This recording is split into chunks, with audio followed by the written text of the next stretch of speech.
Welcome, dear listeners, to a journey through time where stone walls hold secrets of survival and winter nights whispered tales of human endurance.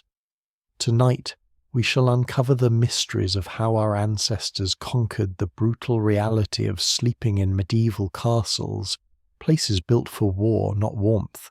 Before we begin this exploration together, I invite you to share where you're listening from and what time it is in your corner of the world. Your presence makes this journey all the more meaningful. If this content resonates with you, your support through likes and subscriptions helps us continue these historical voyages.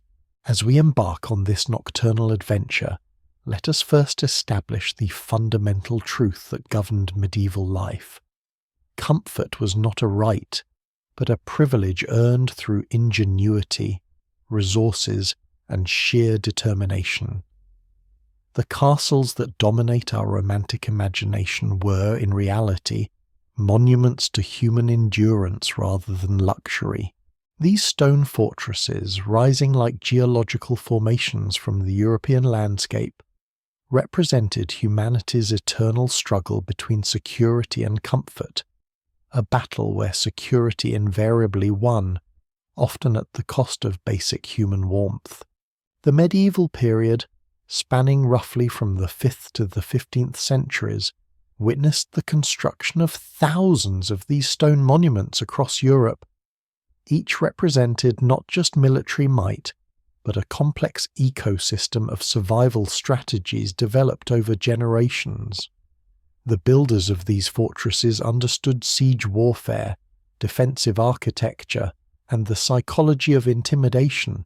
What they had not yet mastered was the delicate art of making stone livable during the punishing winter months. Consider the geographical reality of medieval Europe, a continent where winter temperatures regularly plummeted below freezing for months at a time, where snow could isolate entire regions, and where the concept of central heating remained centuries in the future. Into this harsh climatic reality, medieval society placed its most important members, nobles, clergy, and military leaders, within structures designed primarily to repel human enemies rather than natural ones. The architectural philosophy of medieval castle construction prioritized defense above all else. Walls were built thick, sometimes 12 feet or more, to withstand battering rams and catapult stones. These same walls, however, created thermal barriers that trapped cold air with ruthless efficiency. The very features that made castles impregnable to armies made them nearly uninhabitable during winter months.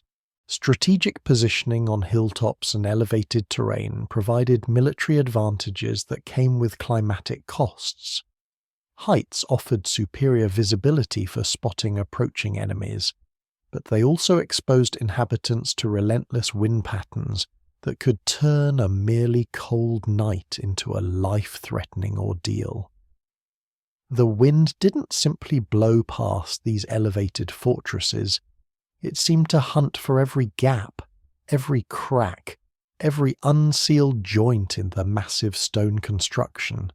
Historical records from across medieval Europe paint a consistent picture of the thermal challenges faced by castle inhabitants. Chronicles from England, France, Germany, and beyond describe similar struggles against the cold. These weren't isolated incidents of poor construction or unusual weather. They were systemic challenges inherent to the very nature of stone fortification in pre-modern climates. Let us begin by painting the scene more vividly. Envision yourself as a time traveller, materializing within the thick stone walls of a 13th century fortress on a January evening. The romantic notions you might harbour about castle life dissolve instantly as reality strikes. Literally. The cold doesn't just surround you, it seems to emerge from the very stones themselves, as if the castle were a living creature breathing ice through every pore of its massive structure. The transition from exterior to interior brings no relief. Indeed, in some ways, the cold inside feels more insidious, more personal. Outside, you expect winter's bite.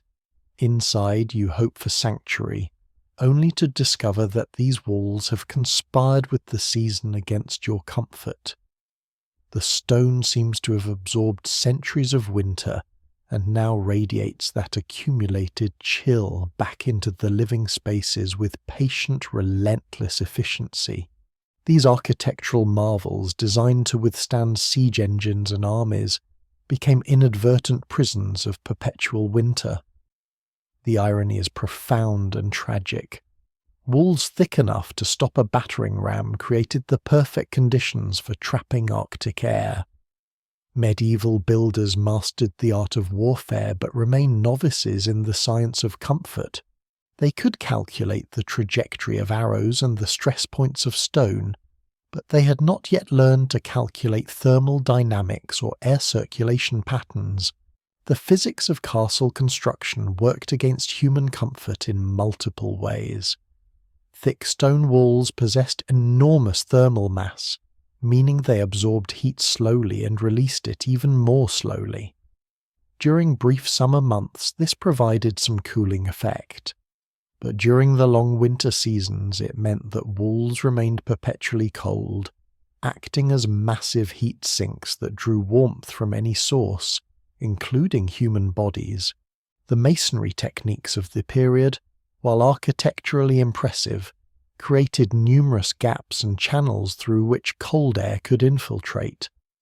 Mortar, when available, was often of poor quality and subject to cracking and deterioration. The result was structures that, while capable of stopping armies, could not stop drafts. Every stone joint became a potential pathway for winter wind to penetrate the interior spaces. Window openings, designed primarily for defensive purposes rather than comfort, created additional thermal challenges. Arrow slits, while narrow enough to provide protection from projectiles, were perfectly sized to channel wind into interior spaces with concentrated force. Larger windows, when they existed, were often unglazed or covered only with oiled cloth or thin animal membranes that provided minimal protection against weather. Historical records reveal a startling truth. Some of Europe's mightiest fortresses were strategically positioned on windswept hilltops and elevated terrain. From a military perspective, this positioning was brilliant. Elevated locations provided superior visibility for spotting approaching enemies, natural defensive advantages from sloped approaches, and psychological intimidation through imposing presence. However, from the perspective of anyone hoping for a peaceful night's sleep, these locations were catastrophic choices. Hilltop positions exposed castles to wind patterns that seemed designed by nature to test human endurance. Meteorological effects created by elevation meant that wind speeds were often significantly higher than in surrounding valleys. The Venturi effect, created by wind flowing around and over castle structures, could accelerate air currents to punishing velocities. These weren't gentle breezes. They were knife-like currents of cold air that sought out every vulnerability in the fortress's thermal defences. Wind became the castle's most persistent and invisible enemy, slicing through every gap with surgical precision. It infiltrated through spaces between stones, around window coverings, under doors, and through any opening that connected interior spaces with the hostile exterior environment. The sound of wind was a constant companion to castle inhabitants, sometimes a whisper, sometimes a howl, but always present, always reminding occupants of the thin barrier between them and the elements. The acoustic properties of stone construction amplified wind sounds, creating an almost supernatural atmosphere within castle walls. Occupants described hearing wind voices that seemed to come from within the walls themselves. These weren't imagined sounds. They were the actual acoustic effects of air currents flowing through the complex network of gaps and channels within the masonry. The psychological effect of constant wind noise added to the physical discomfort of cold, creating an environment where rest was elusive and anxiety was commonplace. Consider this sobering reality. While a roaring fireplace might paint romantic images in your modern mind, the medieval reality was far different and deeply disappointing.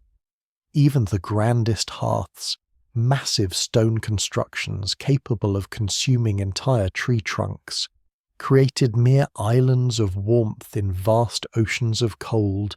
These fireplaces were architectural marvels in their own right, some large enough for a person to stand inside, but their effectiveness was limited by the basic physics of heat distribution in large stone spaces. The design of medieval fireplaces prioritized draft for fire safety rather than heat retention for comfort.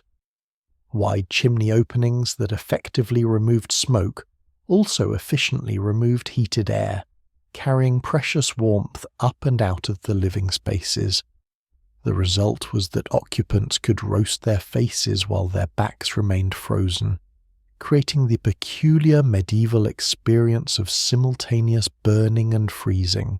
Step beyond the immediate glow of even the largest fire and you might as well have been standing in a winter field. The heat radius of medieval fireplaces was surprisingly small, often extending no more than 6 to 8 feet from the hearth. Beyond this charmed circle, temperatures dropped precipitously, creating dramatic thermal gradients within single rooms. Inhabitants learned to arrange their activities around these heat islands, conducting conversations, meals, and even business within the narrow confines of firelight warmth. The fuel requirements for maintaining adequate fires were staggering and often unsustainable. A single large fireplace could consume several cords of wood per week during peak winter months. This meant that castle inhabitants faced a constant choice between warmth and resource depletion. Many households were forced to ration heat, maintaining fires only during specific hours or in specific locations, leaving vast portions of their living spaces in perpetual cold.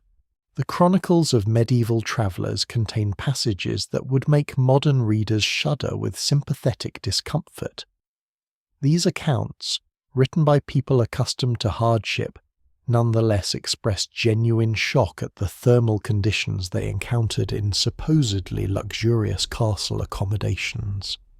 They describe waking to find their wash basins frozen solid, the water having turned to ice during the night despite being kept indoors. Icicles hanging from bed curtains were noted as curious but not uncommon sights. Even more remarkable are descriptions of frost painting intricate patterns on interior walls, not exterior walls, but the inside surfaces of sleeping chambers and living spaces. This wasn't considered unusual or noteworthy. It was simply winter in a castle. The fact that contemporary chroniclers mention these conditions almost in passing suggests that indoor frost was accepted as a normal part of castle life rather than an exceptional hardship. If your chamber didn't develop a thin layer of frost on the walls during January, historical accounts suggest you were among a fortunate minority. This acceptance of extreme indoor cold reveals much about medieval expectations of comfort. People didn't expect to be warm indoors during winter. They hoped to be less cold than they would be outside, and even that modest goal was often disappointed. Yet humanity's greatest strength has always been adaptation, and our medieval ancestors didn't simply endure these conditions. They evolved ingenious strategies to survive them. What emerges from careful study of historical records is a fascinating tapestry of survival techniques, some brilliant in their simplicity, others desperate in their complexity, all bearing testament to the indomitable human spirit when confronted with seemingly impossible living conditions. The medieval response to castle cold wasn't passive acceptance but active engineering. Over generations, castle inhabitants developed sophisticated systems for managing thermal resources, creating warmth, and preserving body heat. These weren't individual solutions but community efforts that required coordination, planning, and often considerable expense. The war against cold was fought on multiple fronts simultaneously. Resource management became a crucial skill for castle households. Fuel, whether wood, charcoal, or peat, was precious and had to be allocated strategically. Servants were trained not just in fire maintenance, but in thermal efficiency, learning to bank coals for maximum heat retention, to arrange logs for optimal burning, and to coordinate multiple heat sources for maximum effect. The household economy revolved around thermal management as much as food production or military readiness. The social implications of shared warmth created unique medieval customs and hierarchies. Proximity to heat sources became a marker of status, but it also created obligations. Those privileged to sit near fires were often expected to share their warmth with others, leading to complex social negotiations around thermal resources. Children and elderly relatives were prioritized for warm positions, while able-bodied adults accepted colder locations as part of their social duty. The medieval bedroom was never just a place of rest.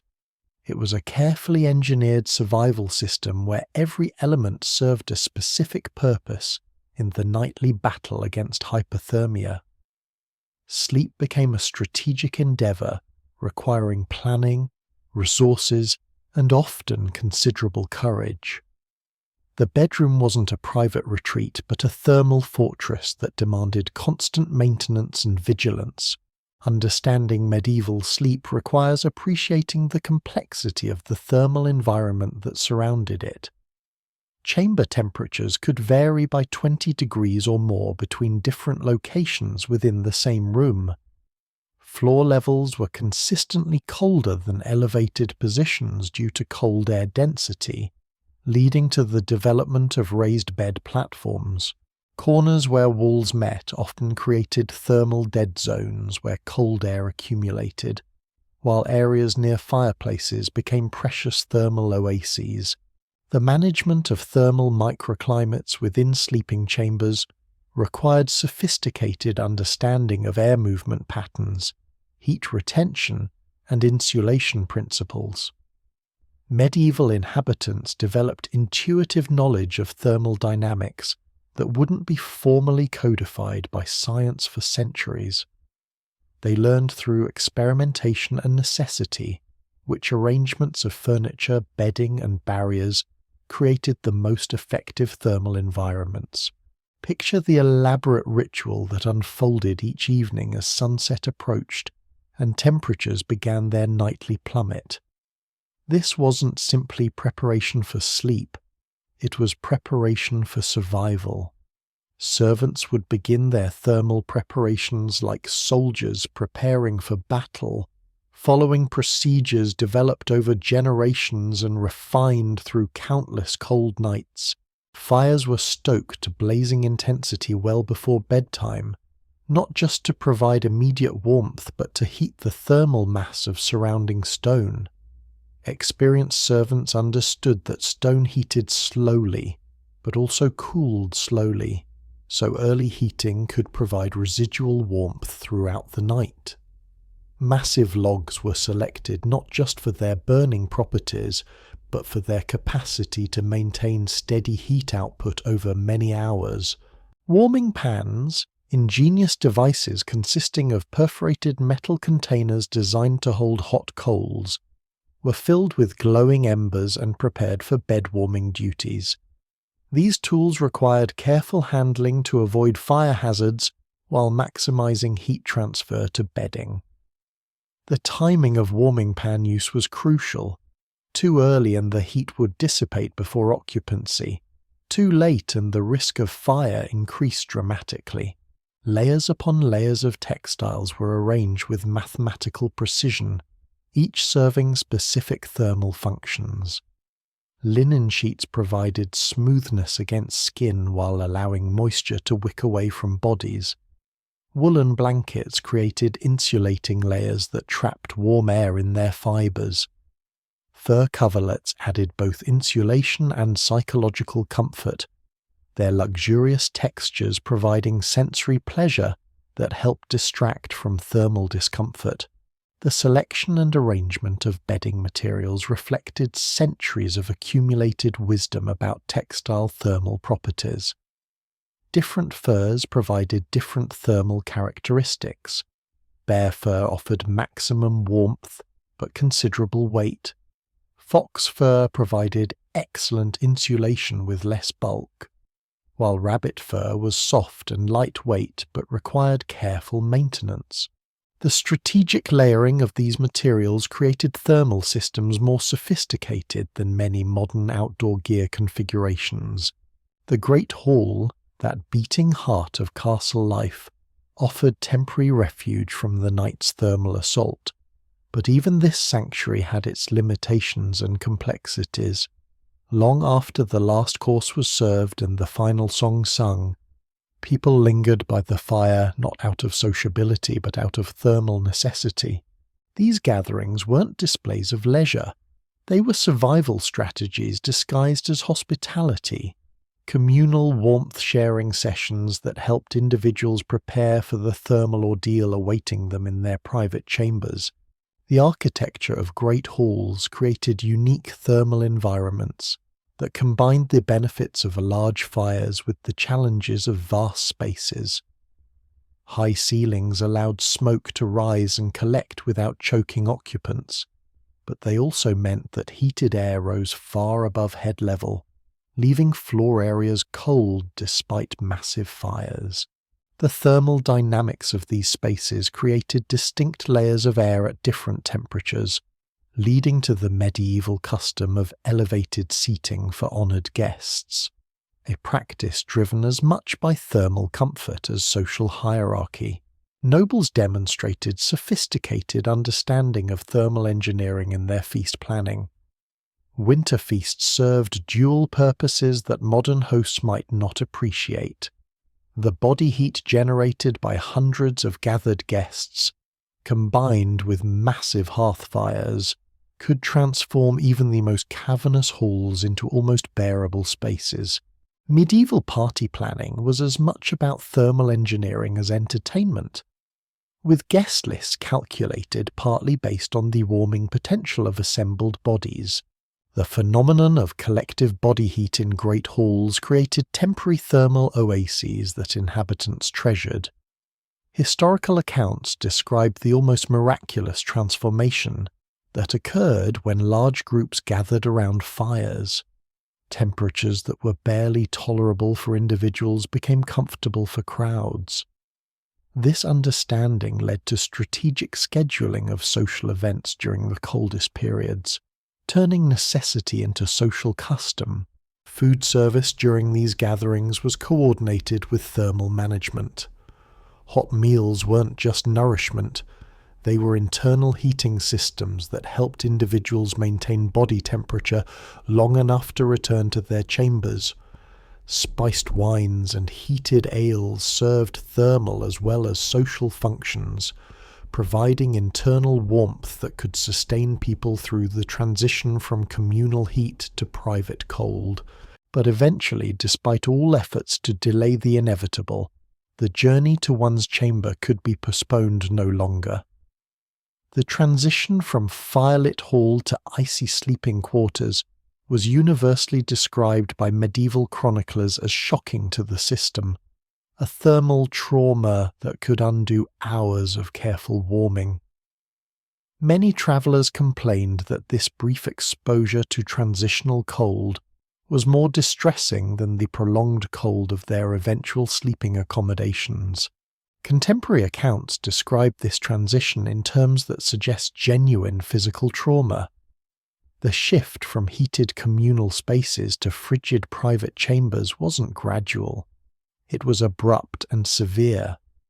bodies that had adapted to fireplace warmth were suddenly exposed to temperatures that might be 30 or 40 degrees colder. The shock could trigger uncontrollable shivering that lasted for hours, making sleep impossible until body temperature stabilized. The corridors and stairways connecting great halls to private chambers became gauntlets of cold that inhabitants learned to navigate with strategic haste. These transitional spaces, often narrow and poorly heated, concentrated cold air and created wind tunnel effects that amplified thermal discomfort. Experienced castle inhabitants developed techniques for rapid transit through these areas, learning to hold their breath and move quickly to minimize exposure time. The architecture of survival extended beyond heating to encompass every aspect of chamber design and arrangement. Tapestries weren't merely decorative. They were thermal barriers carefully positioned to create dead air spaces that provided primitive but effective insulation. The selection of tapestry materials, their hanging methods, and their seasonal arrangement reflected sophisticated understanding of thermal dynamics. Some wealthy households demonstrated remarkable thermal engineering sophistication by moving these precious hangings seasonally, following the sun like textile nomads within their own homes. The logistics of seasonal tapestry relocation required considerable planning and labor, but the thermal benefits justified the effort. Families literally reconfigured their living spaces multiple times per year to optimize thermal comfort as solar angles and weather patterns changed.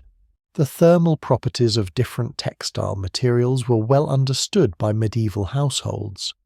Wool tapestries provided excellent insulation, but required protection from moisture and pests. Silk hangings offered less thermal benefit but superior durability and visual appeal. Linen provided moderate insulation while being easier to clean and maintain. The strategic combination of different materials created layered thermal barriers that approached the effectiveness of modern insulation systems. Window coverings represented another crucial frontier in the war against cold, and medieval solutions were often ingenious despite technological limitations. Without glass technology widely available, medieval windows were essentially controlled holes in defensive walls that required creative solutions for thermal management while maintaining defensive capabilities. Oiled cloth represented one of the most common window covering solutions, created by treating linen or other fabrics with animal fats or plant oils to create semi-transparent, weather-resistant barriers. These coverings provided minimal visual transparency, while offering significant improvement over open windows in terms of wind and weather protection. The preparation of oiled cloth required considerable skill and represented a significant household expense. Stretched animal horn, scraped thin until translucent, offered superior durability compared to cloth coverings while providing better visual clarity. Horn windows were particularly prized because they could withstand weather extremes while allowing occupants to monitor exterior conditions. The preparation of horn windows required specialized skills and considerable time, making them luxury items available primarily to wealthy households. Waxed linen provided another alternative that balanced cost, durability, and thermal effectiveness. The waxing process created fabric that was both water-resistant and wind-resistant, while maintaining some flexibility. These coverings could be adjusted seasonally, with heavier treatments applied during winter months and lighter treatments during summer periods. The result of these various window covering solutions was chambers that glowed with amber light during the day, a distinctive medieval illumination that filtered through organic materials, but offered only minimal protection from the elements. The quality of light in medieval interiors was unlike anything in the modern world, warm and organic but dim and often insufficient for detailed work. The ingenious warming pan deserves special recognition in this catalogue of medieval survival tools, representing one of the most sophisticated examples of medieval thermal technology. These devices, consisting of perforated metal containers specifically designed to hold hot coals, were used to create temporary pockets of warmth in bedding before occupancy. The design of warming pans reflected careful balance between thermal effectiveness and fire safety. Perforations had to be large enough to allow heat transfer, but small enough to prevent coal escape. Handles had to be long enough to protect users from heat, but short enough for maneuverability in confined spaces. The metal composition had to provide good heat conduction, while resisting thermal damage from repeated heating and cooling cycles. The operational procedures for warming pan use were complex and potentially dangerous, requiring careful coordination between thermal effectiveness and fire safety. Coals had to be heated to optimal temperature, hot enough to provide significant heat transfer, but not so hot as to damage bedding materials. Timing was crucial. Beds had to be warmed close enough to occupancy time to provide benefit, but early enough to allow safe coal disposal before sleep. The ritual of bed warming was both practical and dangerous, a delicate balance between comfort and catastrophe that required experienced servants and careful procedures. Historical records include numerous accounts of fires started by careless warming pan use, but also testimony to the crucial role these devices played in making winter nights survivable for castle inhabitants. Specialized servants often took responsibility for warming pan operations, developing expertise in coal selection, heat management, and safety procedures. These individuals understood the thermal properties of different fuel types, the heat retention characteristics of various bedding materials, and the timing required to achieve optimal results without creating fire hazards. Medieval bedding represented a science unto itself, with different materials serving specific thermal and comfort functions that reflected centuries of accumulated wisdom about sleep comfort in challenging environments. The selection, preparation, and maintenance of bedding materials was a crucial household skill that could determine the difference between restful sleep and sleepless misery. Feather mattresses, when available, created luxurious sleeping surfaces that provided excellent insulation and comfort, but they also presented unique challenges and potential problems. High-quality feather beds could become suffocatingly hot during milder weather, trapping body heat so effectively that occupants became overheated.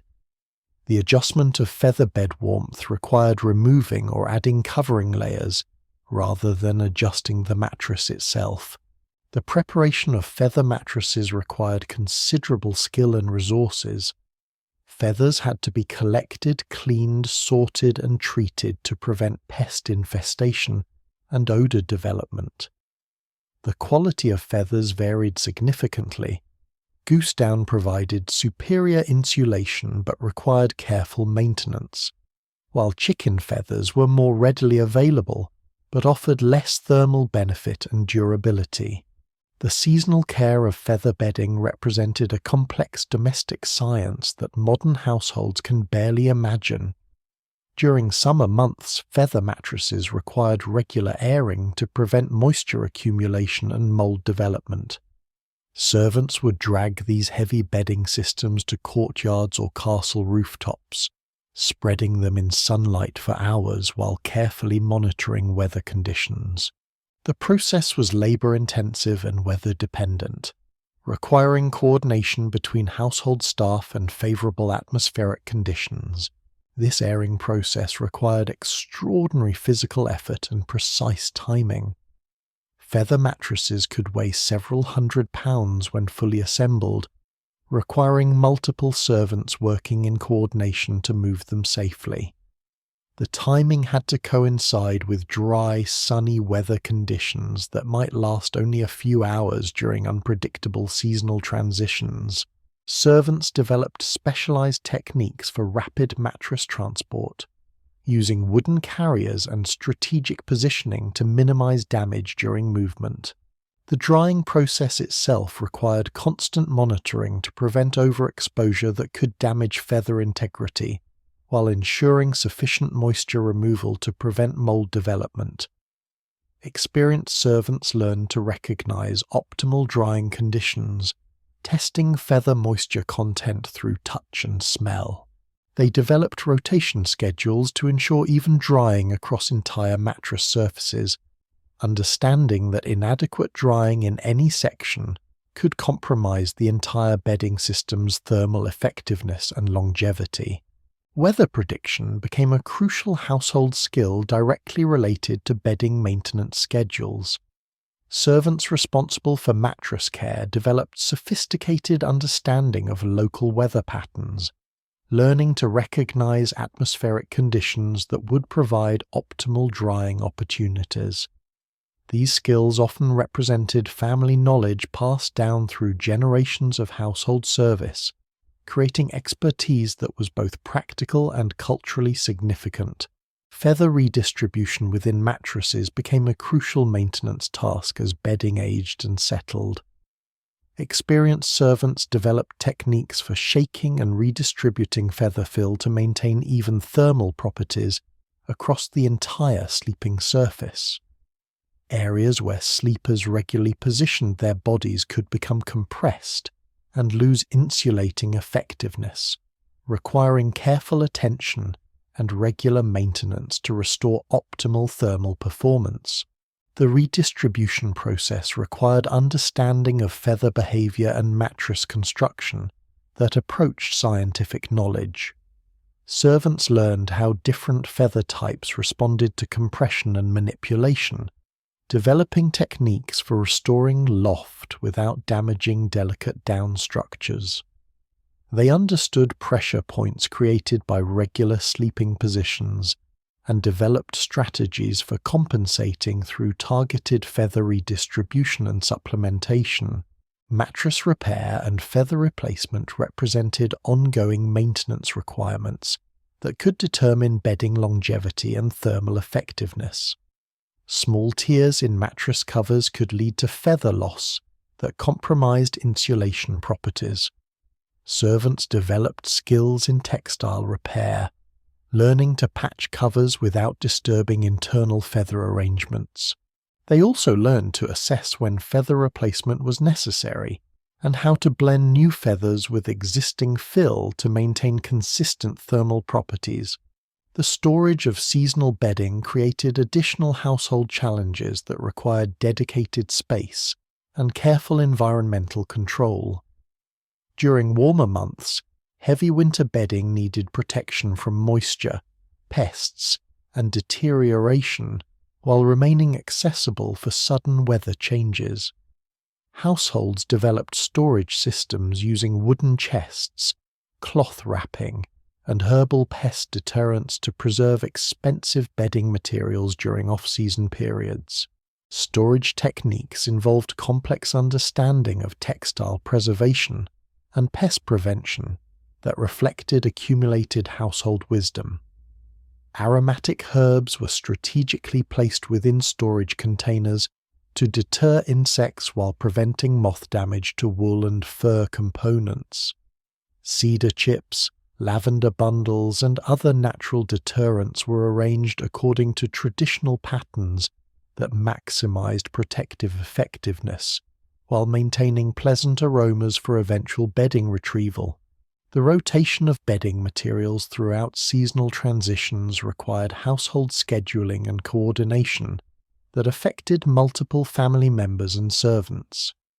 Heavy winter bedding couldn't be stored until weather conditions consistently supported lighter alternatives, but storage delays risked pest damage and space constraints. households developed complex timing strategies that balanced weather prediction, storage availability, and thermal comfort requirements. Inventory management for bedding materials represented significant household responsibilities that required detailed record-keeping and financial planning. Quality bedding represented major investments that needed protection and maintenance to preserve their value over many years. Households maintained detailed inventories of bedding materials, tracking condition, repair needs, and replacement schedules to optimize thermal comfort investments. The economic implications of bedding maintenance created household budget categories specifically dedicated to textile care and preservation. Repair materials, replacement components, and maintenance supplies represented ongoing expenses that could rival food costs during certain periods. Households learned to balance maintenance investments against replacement costs, developing strategies for extending bedding life while maintaining thermal effectiveness. Specialized household roles emerged around bedding care and thermal management, creating servant positions that required specific skills and knowledge. Master seamstresses and textile specialists commanded higher wages due to their expertise in maintaining expensive bedding systems. These specialists often trained apprentices in complex techniques for feather handling, textile repair, and seasonal maintenance schedules. The social implications of bedding quality extended beyond individual comfort to encompass household reputation and social standing within medieval communities. Visitors and guests were often accommodated in chambers that showcased household wealth through bedding quality and thermal comfort provision. The ability to provide warm, comfortable sleeping accommodations for guests became a marker of social status and household management competence. Guest accommodation strategies required households to maintain reserve bedding systems that could be deployed for social entertaining and diplomatic obligations. These reserve systems often represented households' finest bedding materials, reserved for occasions when household reputation depended on guest comfort and satisfaction. The preparation and presentation of guest bedding became ceremonial activities that demonstrated household prosperity and hospitality traditions.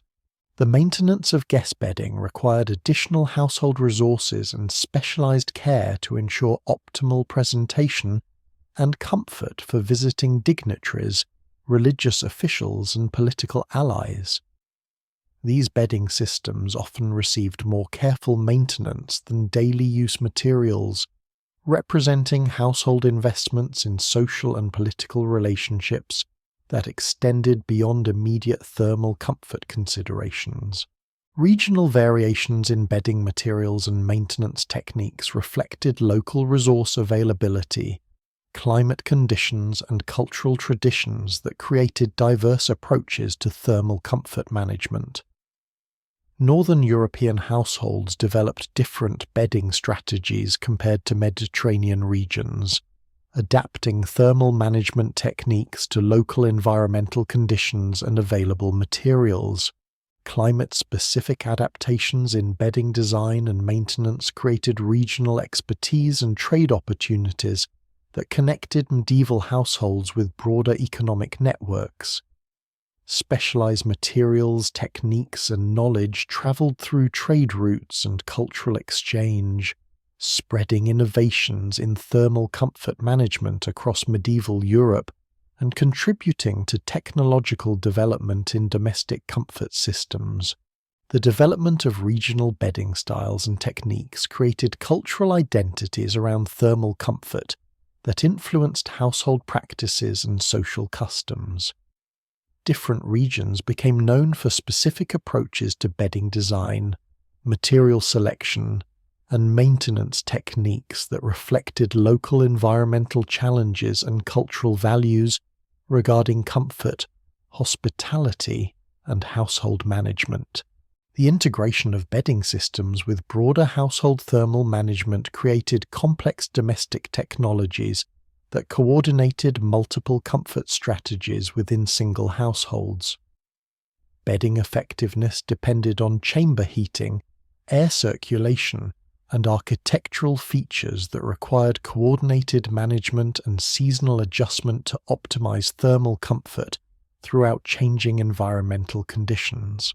Technological innovations in bedding design represented ongoing medieval experimentation with materials, construction techniques, and thermal management strategies that reflected continuous efforts to improve domestic comfort within technological and resource limitations. These innovations often spread through cultural exchange and practical demonstration, contributing to gradual improvements in medieval domestic comfort standards. The influence of bedding innovations on broader medieval technology development created connections between domestic comfort improvements and advances in textile production, architectural design, and thermal engineering that influenced multiple aspects of medieval technological development. Household thermal management requirements drove innovations that eventually influenced military, religious, and commercial applications. Advanced thermal engineering concepts emerged from practical bedding management experience, creating intuitive understanding of insulation principles, air circulation dynamics, and heat retention strategies that wouldn't be formally codified by scientific research for centuries. Medieval households developed sophisticated thermal management knowledge through practical experimentation and cultural transmission of effective techniques. The scientific principles underlying effective bedding design included understanding of thermal conductivity, convective heat transfer, and insulation effectiveness that medieval households applied intuitively through practical experience. These principles influence bedding material selection, layering strategies, and maintenance techniques that optimize thermal comfort within available technological capabilities. Heat transfer mechanisms within medieval bedding systems involved complex interactions between conductive, convective, and radiant heat transfer that affected thermal comfort and energy efficiency. Understanding these mechanisms helped households optimize bedding arrangements and maintenance procedures to maximize thermal effectiveness, while minimizing resource consumption and maintenance requirements. The physics of thermal comfort in medieval bedding involved understanding of human thermal regulation, environmental heat loss, and insulation effectiveness that influenced bedding design and usage strategies. Medieval households developed practical knowledge of these relationships through experience and cultural transmission, creating effective thermal comfort systems without formal scientific understanding. Advanced bedding construction techniques involved understanding of textile mechanics, structural engineering, and material science that enabled creation of complex thermal comfort systems using available medieval technologies. These techniques represented sophisticated engineering knowledge applied to domestic comfort challenges, creating solutions that approached modern effectiveness within technological limitations. The durability engineering of medieval bedding systems required understanding of material fatigue, wear patterns, and failure mechanisms that influenced design decisions and maintenance strategies. Households learned to optimize bedding construction for longevity while maintaining thermal effectiveness, creating cost-effective solutions that balanced initial investment against long-term utility and maintenance requirements. Quality control in medieval bedding production involved understanding of material standards, construction tolerances, and performance criteria that ensured thermal effectiveness and durability. Households developed testing procedures and evaluation criteria for assessing bedding quality, creating informal standards that guided purchasing decisions and maintenance priorities. The environmental impact of medieval bedding systems involved understanding of resource consumption, waste production, and sustainability considerations that influenced household decision-making about bedding investments and maintenance strategies. Medieval households often demonstrated remarkable resource efficiency in bedding management, maximizing utility while minimizing environmental impact through careful maintenance and strategic material selection. Sustainability practices in medieval bedding management included material recycling, component reuse, and waste minimization strategies that reflected resource scarcity and economic constraints. Households developed techniques for extending bedding life, repurposing worn materials, and minimizing waste production that demonstrated sophisticated understanding of resource management and environmental stewardship.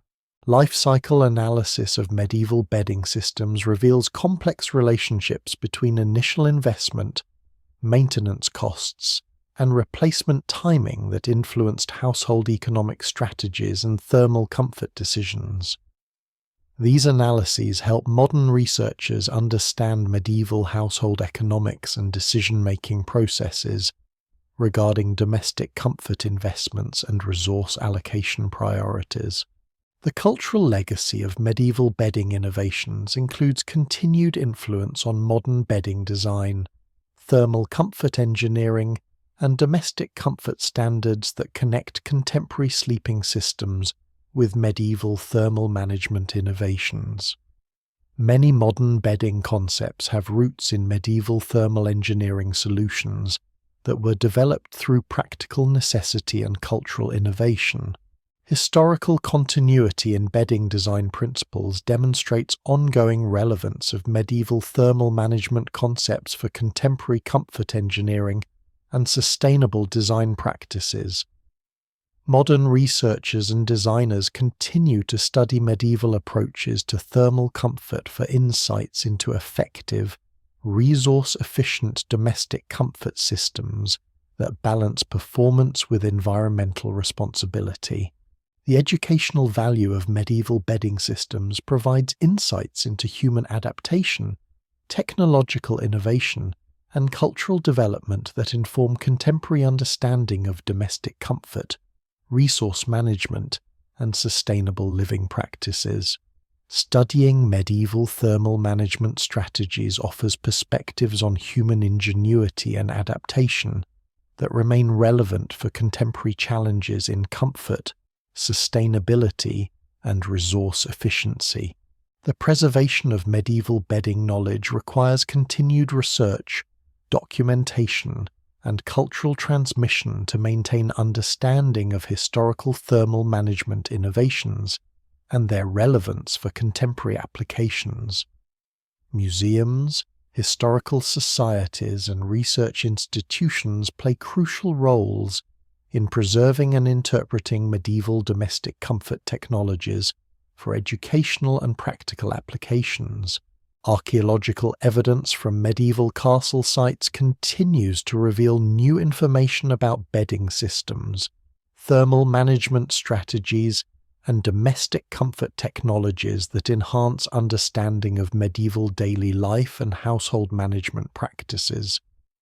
Excavations of sleeping chambers, storage areas, and textile workshops provide physical evidence that complements written historical records and traditional knowledge.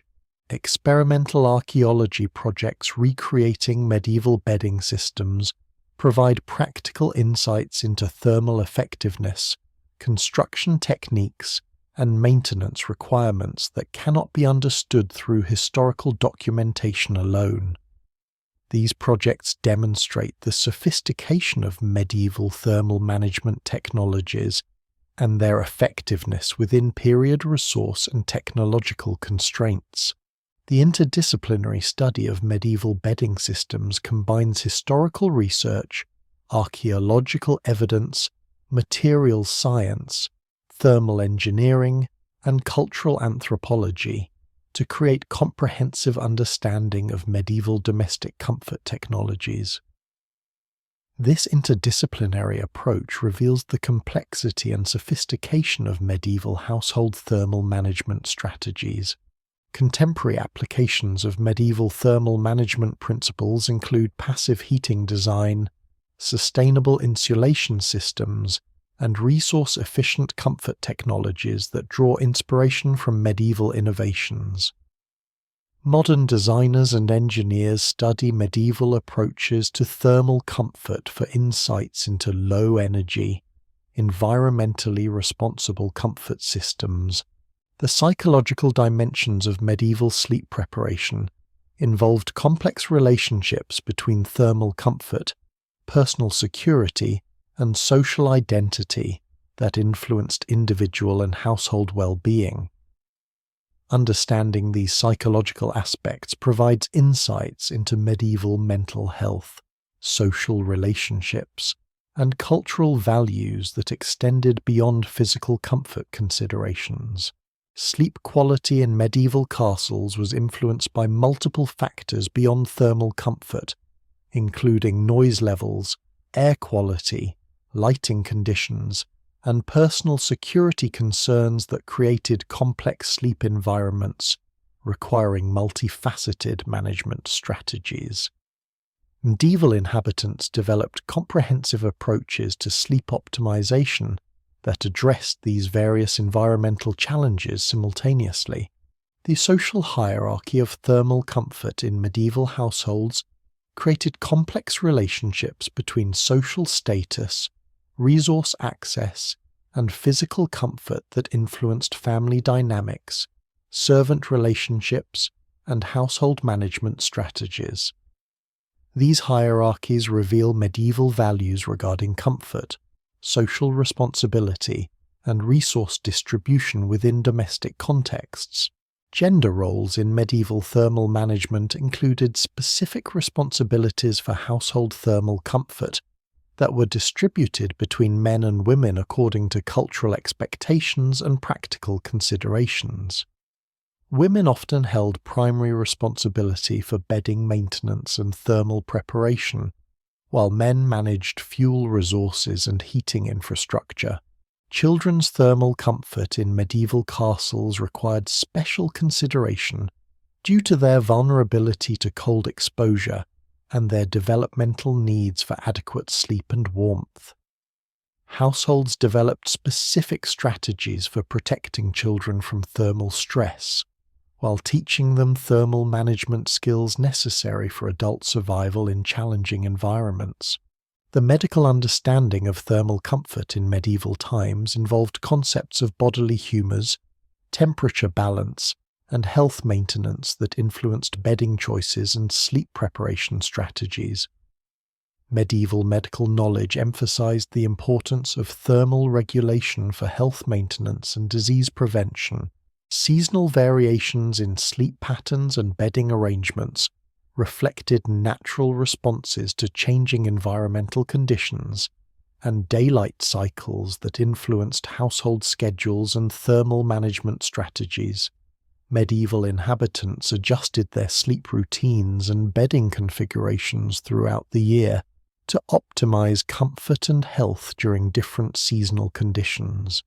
The economic impact of thermal comfort investments on medieval household budgets reveals the prioritization of comfort relative to other household needs and the development of resource allocation strategies that balanced immediate comfort with long-term household welfare.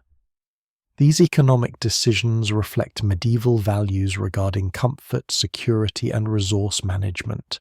Trade networks for bedding materials connected medieval households with regional and international suppliers of specialized textiles, furs, and thermal comfort materials that influenced household thermal management capabilities and social status. These trade relationships demonstrate the economic importance of thermal comfort in medieval society. Craft specialization in bedding production created specialized trades and professional expertise in thermal comfort technologies that influence medieval economic development and technological innovation. Master craftsmen in textile production, furriery, and bedding construction commanded significant economic and social status. The technological transfer of thermal management innovations between different regions and cultures during the medieval period contributed to the development and refinement of thermal comfort technologies through cultural exchange and practical experimentation. These transfers demonstrate the international character of medieval technological development. Military applications of thermal management knowledge developed in domestic contexts influenced medieval military technology and campaign strategies, particularly regarding soldier comfort during winter campaigns and siege operations. The relationship between domestic and military thermal management reveals the broader significance of these technologies.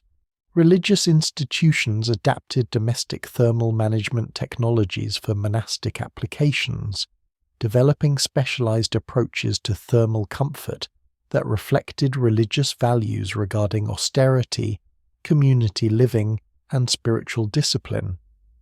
Monastic thermal management strategies often influenced broader cultural approaches to comfort and resource management. The architectural integration of thermal management systems in medieval castle design reveals the relationship between building design and thermal comfort that influenced medieval architectural development and construction techniques. Understanding these relationships provides insights into medieval building practices and environmental design principles. Urban applications of castle thermal management technologies influenced medieval townhouse design and domestic comfort systems in non-castle contexts, demonstrating the broader influence of castle thermal management innovations on medieval domestic architecture and comfort technologies. The documentation of medieval thermal management practices in household accounts, inventories, and administrative records provides detailed insights into the practical implementation of thermal comfort strategies and their economic and social implications for medieval households and communities. Literary references to thermal comfort and sleep in medieval texts reveal cultural attitudes toward comfort, luxury, and domestic life that influence social values and individual expectations regarding thermal comfort and sleep quality. These literary sources complement practical documentation with cultural and psychological insights. The evolution of thermal management technologies throughout the medieval period demonstrates ongoing innovation and improvement in domestic comfort systems that reflected changing resources, technologies, and cultural priorities regarding comfort and household management.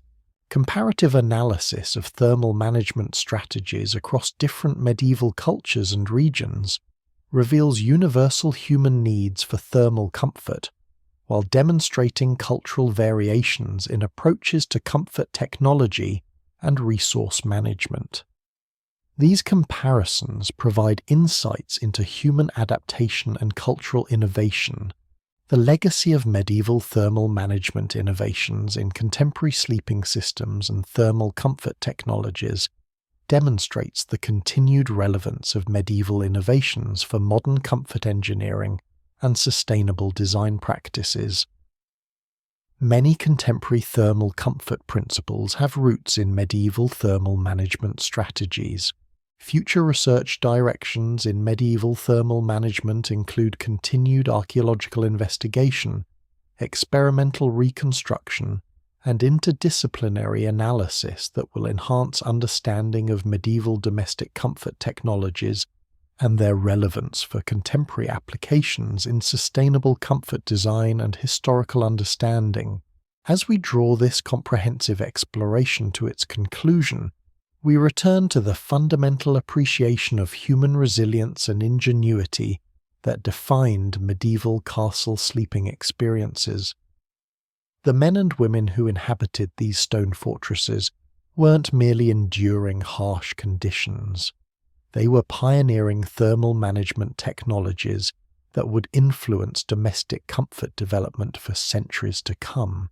Their legacy extends far beyond historical curiosity to encompass practical insights into sustainable comfort design, resource-efficient thermal management, and human adaptation strategies that remain relevant for contemporary challenges in environmental responsibility and domestic comfort optimization. The stone walls of medieval castles still stand today, cold and imposing, but they now serve as monuments not just to military might but to human ingenuity in the face of environmental challenges. Every technique developed for surviving castle winters, every innovation in bedding design, every strategy for thermal comfort represents a triumph of human creativity over seemingly impossible living conditions. Tonight, as you rest in the comfort of modern heating and contemporary bedding, remember those who came before, wrapped in layers of determination, surrounded by communities of mutual support, facing each winter night with courage born of necessity and wisdom, earned through generations of survival. Their struggles inform our understanding of comfort. Their innovations inspire our appreciation of warmth, and their resilience reminds us of humanity's remarkable capacity for adaptation and survival. The medieval night may have been long and cold, but it was illuminated by the warmth of human ingenuity, community cooperation, and the unquenchable human spirit that transforms challenges into opportunities for innovation and growth. Sweet dreams to all who honor their memory and continue their legacy of creative problem-solving in the face of life's inevitable challenges.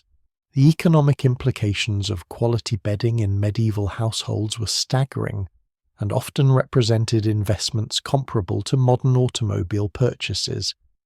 A single high-quality feather mattress could cost the equivalent of several months' wages for skilled craftsmen. The financial commitment required for adequate bedding meant that many households prioritized thermal comfort over other domestic expenditures, recognizing that survival through winter months depended heavily on quality sleep equipment. Straw mattresses represented the more common sleeping solution for most castle inhabitants, offering different thermal characteristics and maintenance requirements compared to luxury feather alternatives. Straw provided reasonable insulation when fresh and dry, but its thermal effectiveness deteriorated rapidly with moisture exposure and age. The organic nature of straw bedding meant that it harbored insects, developed odors, and required frequent replacement to maintain even basic comfort standards. The selection of straw for bedding purposes required considerable knowledge about different grain types and their thermal properties. Wheat straw provided different characteristics compared to barley or oat straw, with varying degrees of firmness, durability, and insulation capacity. Experienced households developed preferences for specific straw types based on local availability, seasonal conditions, and individual comfort requirements. Straw mattress preparation involved careful cleaning and drying processes to maximize thermal effectiveness and minimize pest problems. Fresh straw had to be thoroughly dried to prevent mold development, carefully cleaned to remove debris and insects, and properly compressed to achieve optimal density for both comfort and insulation.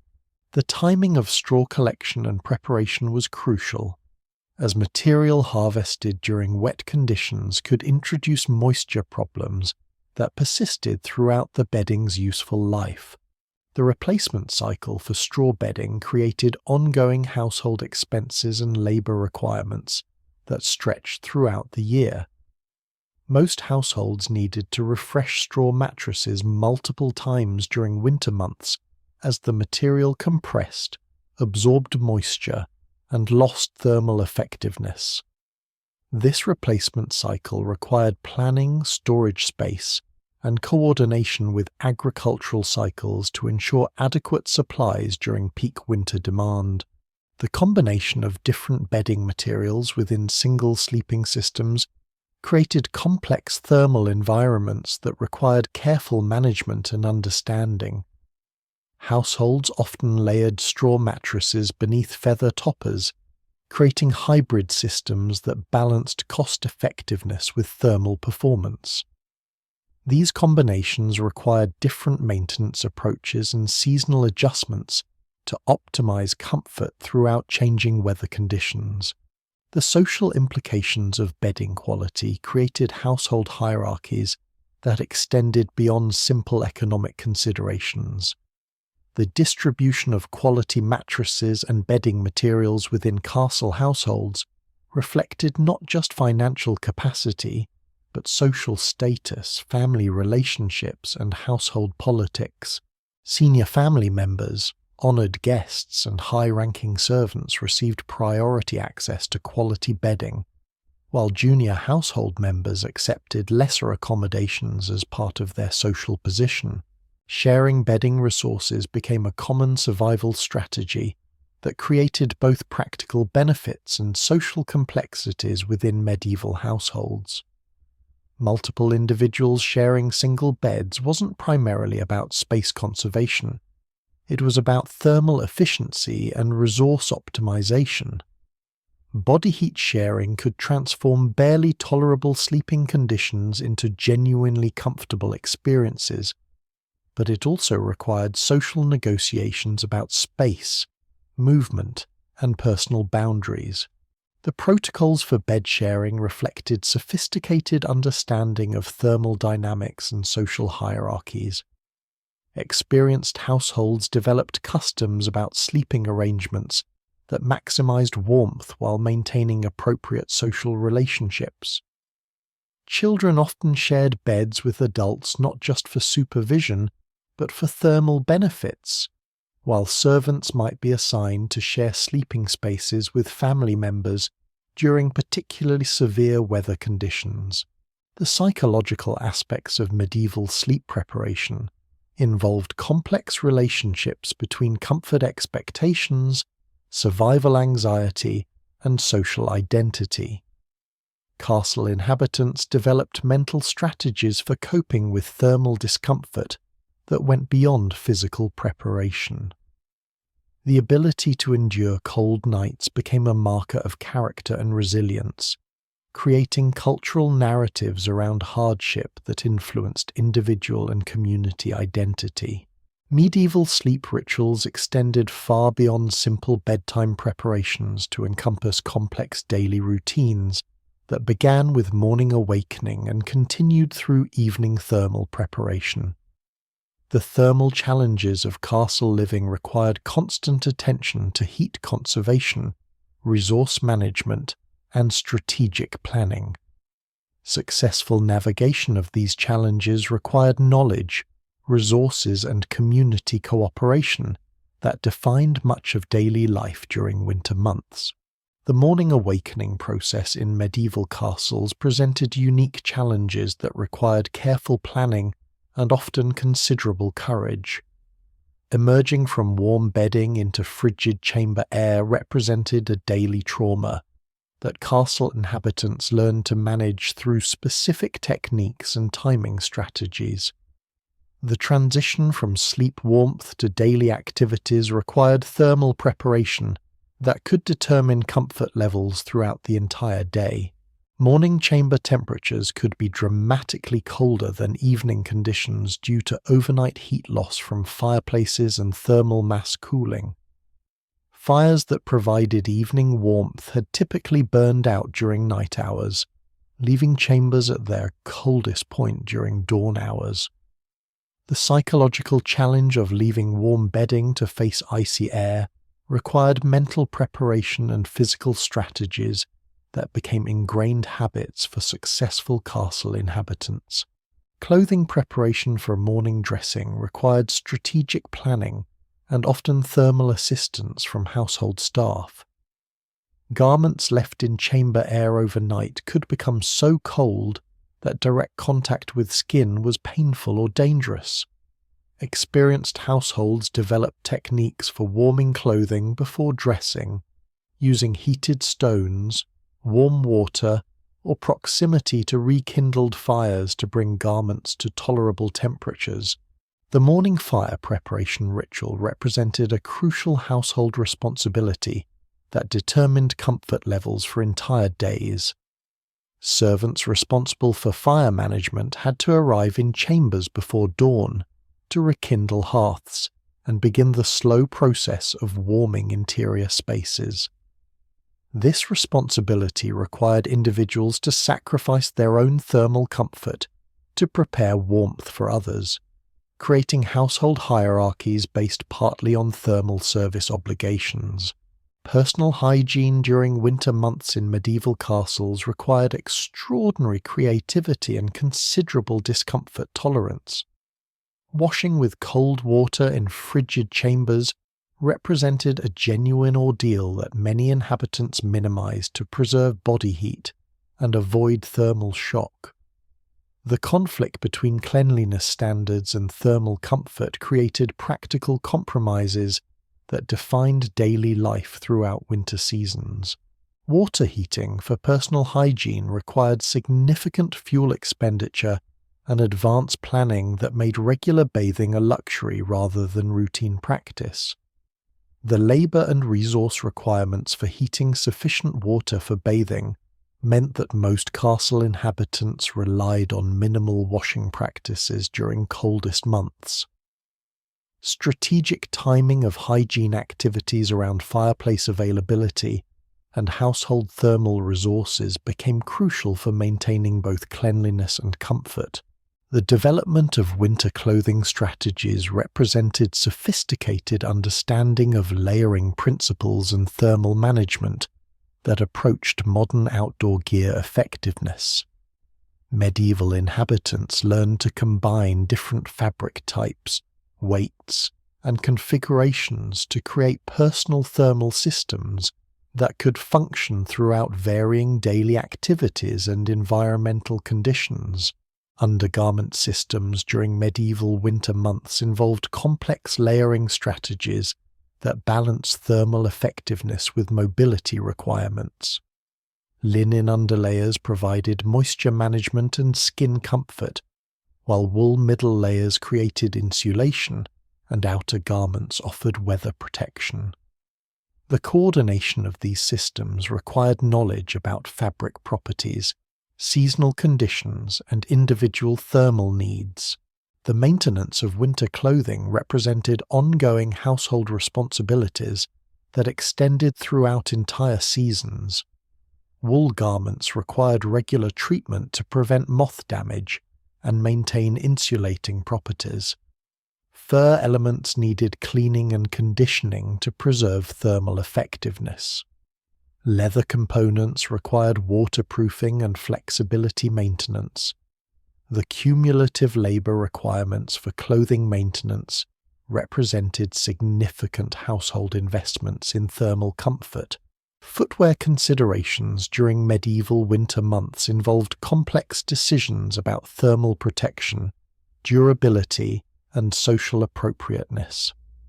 Castle inhabitants required different footwear solutions for interior and exterior activities, creating equipment requirements that stretched household budgets and storage capacity. The development of effective foot-warming strategies became crucial for overall thermal comfort and health maintenance. Interior castle footwear needed to provide insulation against cold stone floors while allowing mobility through various household activities. Soft leather boots, cloth slippers, and fur-lined footwear offered different thermal properties and durability characteristics.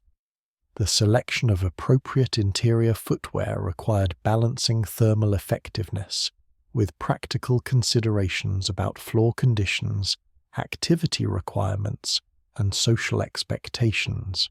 Foot-warming techniques represented crucial survival skills that castle inhabitants developed through experience and cultural transmission. Heated stones placed in footwear before wearing could provide temporary thermal relief. Wool wrapping around feet created additional insulation layers.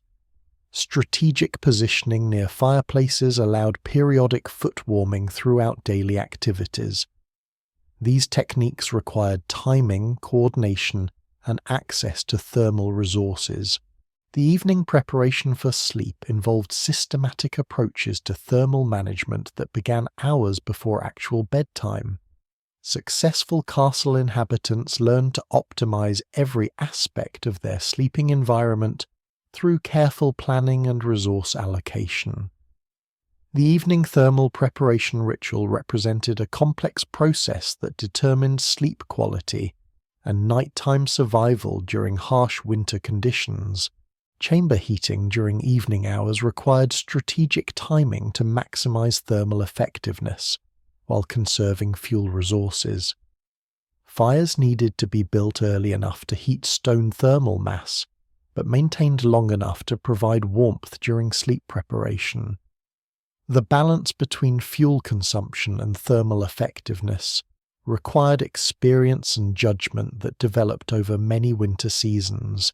The coordination of household heating activities created complex scheduling requirements that involved multiple servants and family members. Different chambers required heating at different times based on occupancy patterns and thermal priorities.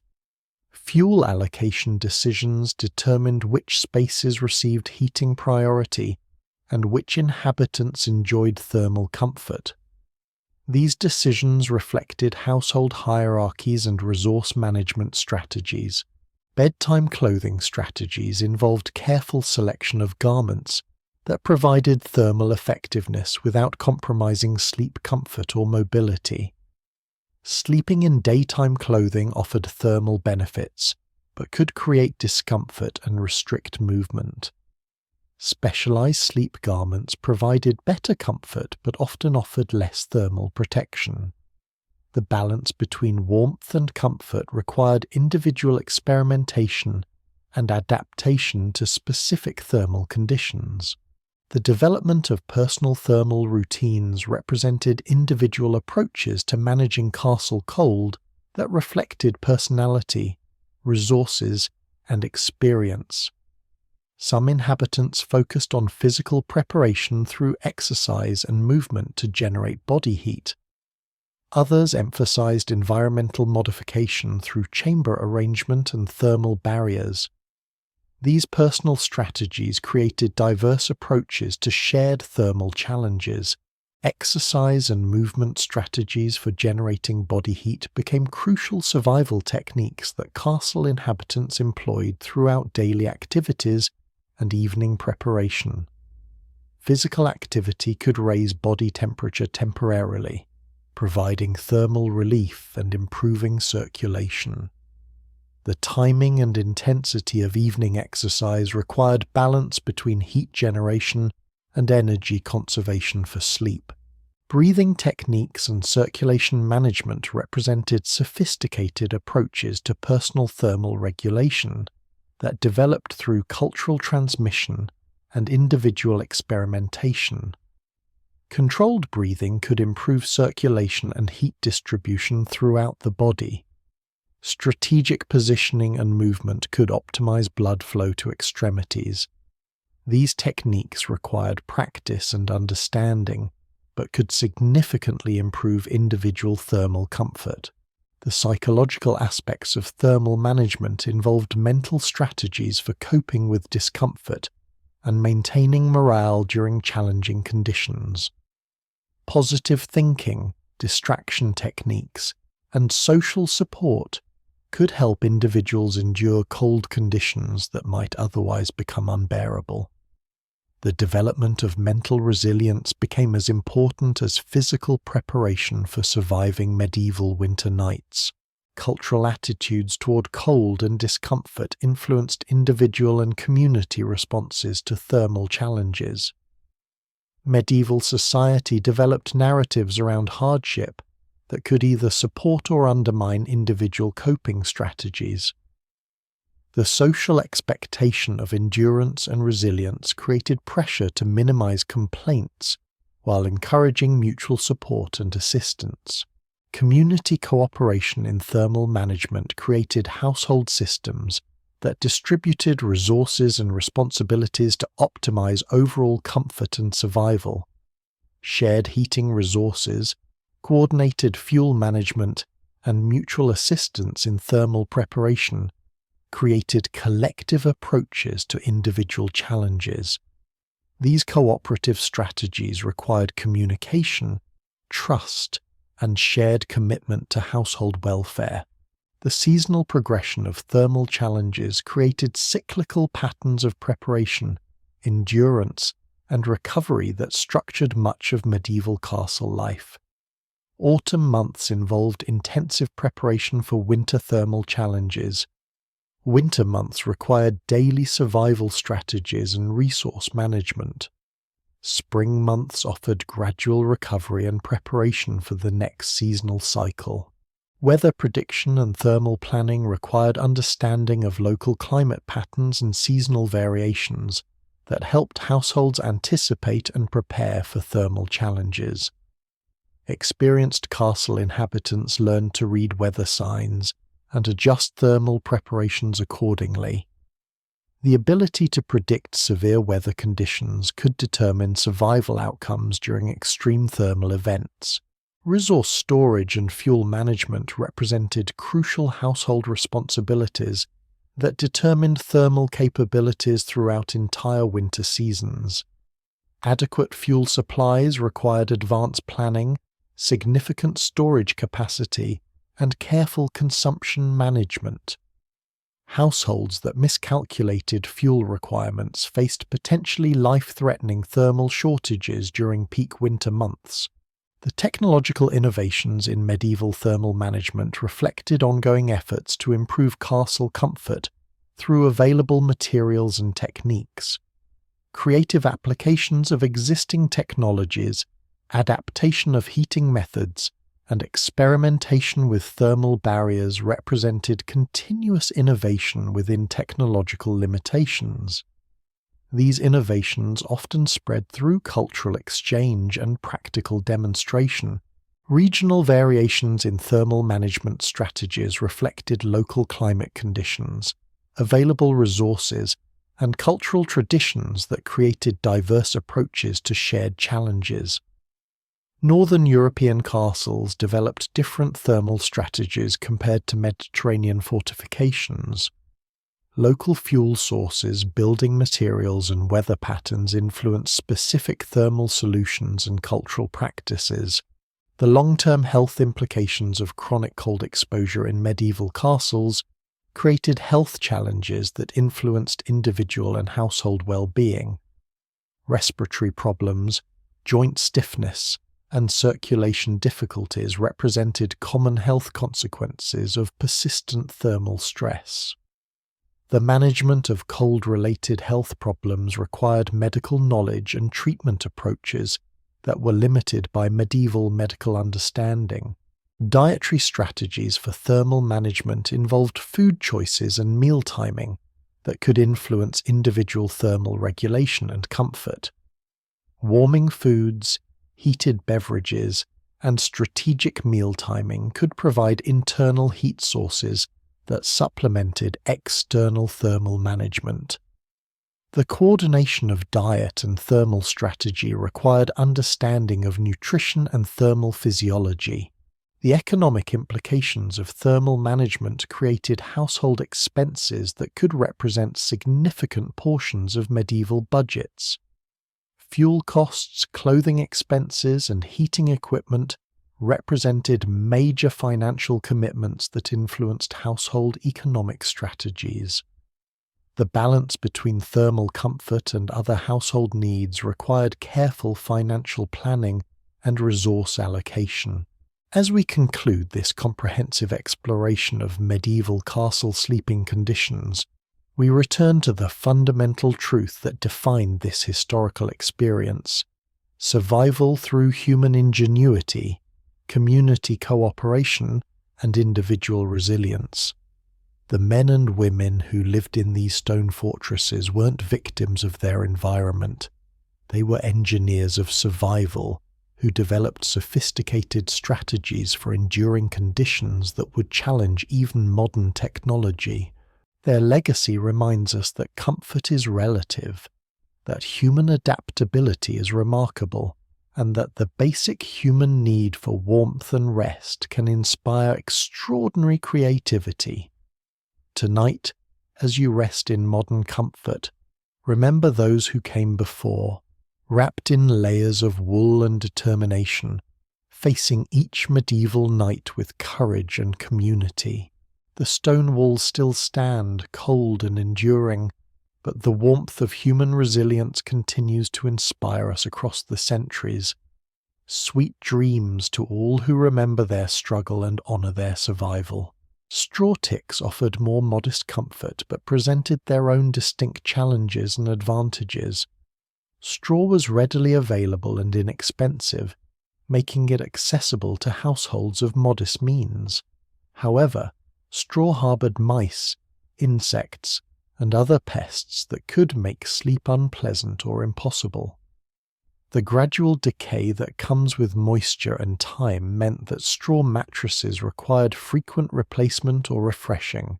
The selection of straw for mattress construction required understanding of different grass types and their properties. Wheat straw provided good structure and relative durability, while oat straw was softer but less durable. Barley straw offered middle ground characteristics but required careful drying to prevent mold development. The preparation process involved careful drying, sorting, and pest treatment before construction. The famous four-poster bed wasn't primarily a status symbol. It was sophisticated survival technology that addressed multiple thermal challenges simultaneously. The elevation of sleeping surfaces above floor level was a direct response to the physics of cold air, which settles at floor level due to its density. Raising beds even 2 or 3 feet could place occupants in air that was several degrees warmer than floor-level temperatures. Heavy curtains created micro-environments where body heat could accumulate rather than dispersing into the larger chamber space. These textile enclosures functioned as primitive but effective thermal tents, creating personal climate zones within hostile environments.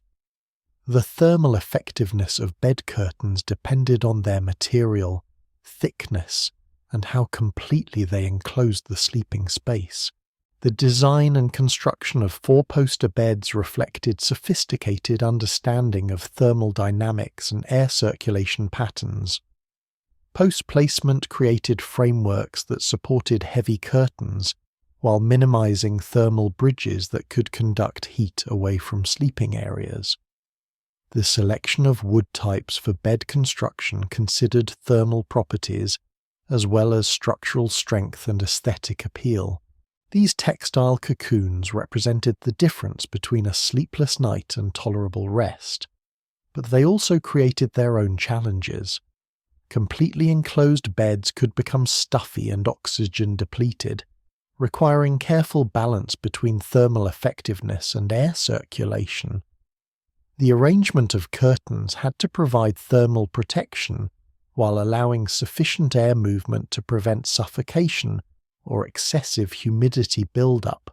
Sharing warmth became both practical necessity and social custom in medieval households, with implications that extended far beyond simple thermal comfort. Bodies pressed together generated heat that individual metabolism couldn't match, but this sharing also created complex social dynamics and intimate arrangements that challenged conventional social boundaries. The physics of shared body heat were well understood by medieval inhabitants, even without formal scientific education. Human bodies generate approximately 100 watts of heat under normal conditions, equivalent to a bright light bulb.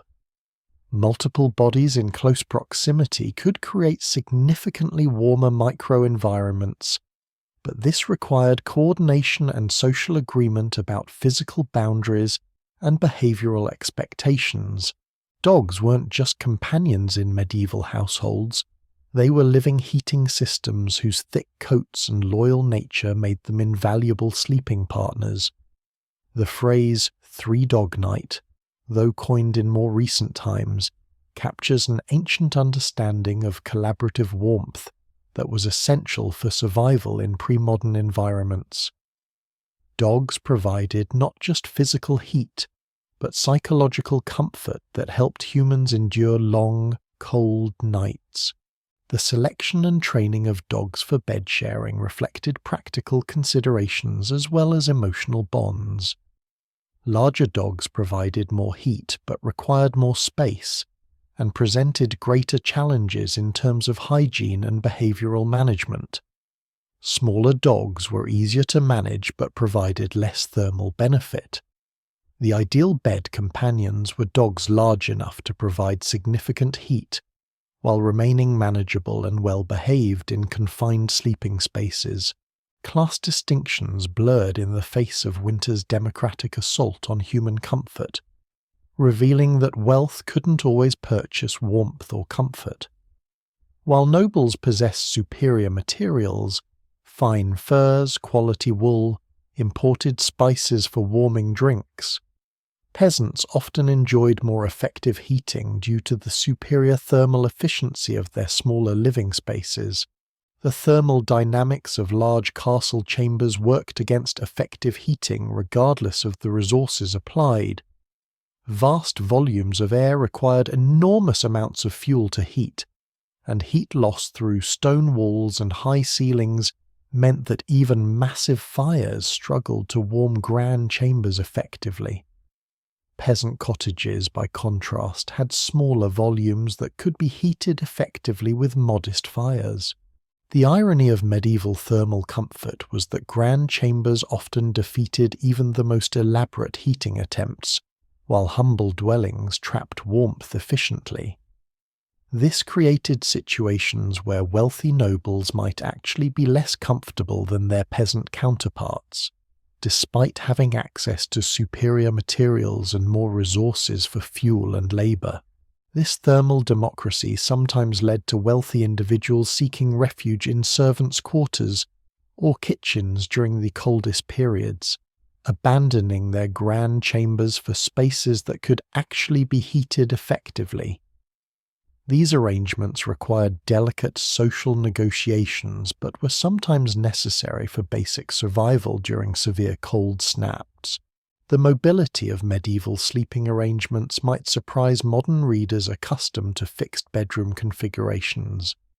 Entire households migrated within their own buildings, following seasonal patterns of light and warmth with precision that approached animal migration patterns. This wasn't random movement but calculated strategy based on accumulated wisdom about thermal management in large stone buildings. Beds were routinely dismantled and relocated, tapestries rehung, and chambers abandoned or reclaimed based on solar exposure and wind patterns. The logistics of these seasonal relocations required considerable planning and labor, but the thermal benefits justified the effort involved. Families literally nomadic within their own homes, moving from chamber to chamber as thermal conditions changed. The selection of seasonal chamber locations reflected sophisticated understanding of solar heating and wind patterns.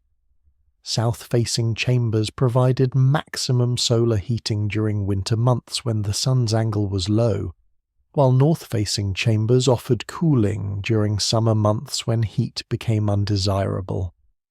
The tracking of seasonal light patterns was a crucial household skill. Storage and maintenance of relocated furnishings presented additional challenges. Bedding, tapestries, and furniture had to be protected from moisture, pests, and damage during storage periods. Servants required training in proper handling and storage techniques to preserve valuable materials during their seasonal transitions between active use and storage. Clothing became armor against the night in medieval households, serving thermal functions that went far beyond simple modesty or fashion. Unlike modern habits of changing into sleepwear, Medieval people often went to bed more heavily dressed than they were during the day, transforming themselves into textile fortresses against the relentless cold. The strategic layering of clothing for sleep required understanding of different fabric properties and their thermal characteristics. Linen provided smoothness against skin while wicking moisture away from the body, preventing the dangerous cooling that could result from wet clothing. Wool offered insulation while retaining warming properties even when damp. The combination of different materials created thermal systems more sophisticated than simple fabric piling. Linen nightshirts served as base layers that provided smooth comfort while allowing body heat to be retained by outer insulating layers. The design of these garments reflected thermal considerations, loose-fitting to allow air circulation, but not so loose as to allow cold air infiltration. Sleeve and hem lengths were calculated to provide maximum coverage while maintaining freedom of movement. Wool caps and head coverings addressed the crucial issue of heat loss through the head and neck. Medieval understanding of thermal physiology recognized that significant body heat could be lost through the head, making head covering essential for thermal comfort. The design of sleeping caps balanced thermal effectiveness with comfort, using soft materials that wouldn't irritate during sleep while providing maximum heat retention. Layers of wrapping transformed sleepers into textile fortresses against the cold. But this transformation came with practical challenges. Excessive layering could restrict movement and circulation, potentially causing discomfort or even safety issues. The optimal balance between thermal protection and physical comfort required careful experimentation and individual adjustment. The rituals surrounding medieval sleep extended beyond the physical realm into spiritual and psychological territories, reflecting the understanding that night presented dangers that were both real and supernatural. Prayers weren't just expressions of faith. They were psychological preparation for a potentially dangerous night when cold, darkness, and supernatural threats all seemed to converge. Medieval cosmology viewed night as a time when the boundaries between the physical and spiritual worlds became permeable, making sleep a vulnerable state that required protection on multiple levels. The preparation for sleep included spiritual as well as physical defenses, with prayer and ritual serving as psychological armor against the fears that darkness brought. Amulets and herbs hung above beds served dual purposes that reveal the interconnected nature of medieval thinking about health, safety, and comfort. These objects provided spiritual protection against supernatural threats, while offering aromatic comfort in chambers thick with smoke and dampness. The selection and placement of protective objects reflected complex beliefs about spiritual influence and practical comfort. The choice of protective herbs reflected both spiritual beliefs and practical understanding of aromatherapy and pest control. Lavender provided pleasant fragrance while potentially deterring insects. Rosemary was believed to offer spiritual protection while providing antiseptic properties. Sage was thought to cleanse negative spiritual influences while offering pleasant scent. These practices combined superstition with practical benefits. Folk medicine and practical survival intertwined in fascinating ways that blur modern distinctions between science and superstition. Hot stones wrapped in cloth became primitive heating pads that provided real thermal relief, but they were often accompanied by prayers or incantations that were believed to enhance their effectiveness through spiritual means. Warmed ale or spiced wine provided internal heating systems that had genuine physiological benefits, but the preparation often included ritual elements that were believed to enhance the thermal and medicinal properties of the beverages. The combination of practical thermal management with spiritual practice reflected medieval understanding of health as encompassing physical, mental, and spiritual elements. Garlic and onions were believed to improve circulation and provide warming effects, and modern science has confirmed that these foods do indeed have properties that can improve blood flow and provide thermal sensations. However, medieval use of these foods was often accompanied by ritual consumption patterns and spiritual beliefs about their protective properties. Various oils and ointments promised to keep cold from penetrating the body's defenses, and many of these preparations did provide real benefits through improved skin condition and enhanced circulation. The preparation and application of these remedies often included ritual elements that served psychological as well as physical comfort functions.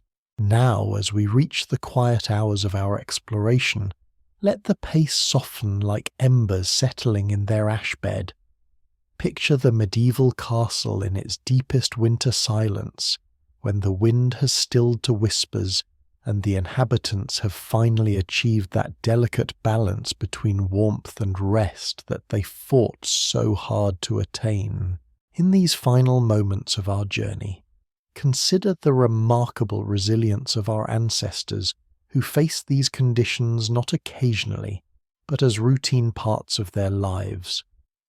Their strategies for survival, born from necessity and refined through generations of bitter experience, represent triumphs of human adaptation that deserve our admiration and remembrance.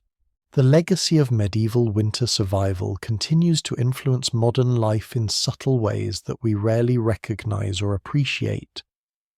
Our appreciation for warmth, our understanding of insulation, and our recognition of shelter as a basic human need all trace back to lessons learned in cold stone chambers centuries ago by people who refused to surrender to the elements.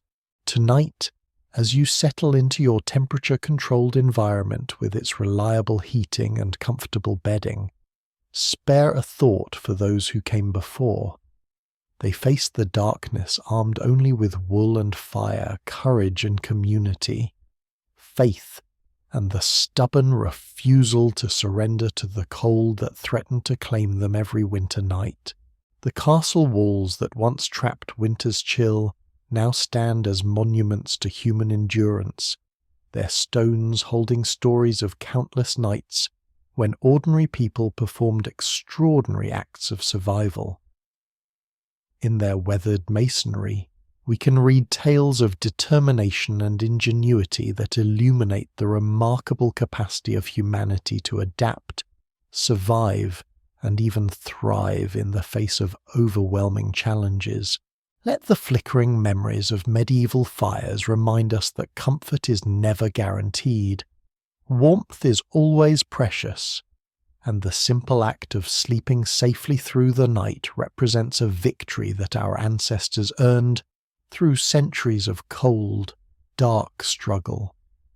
Their triumph over impossible conditions continues to inspire and humble us as we recognize the courage required simply to survive in ages past. Rest now in the knowledge that you carry forward the legacy of those who refused to let winter claim them.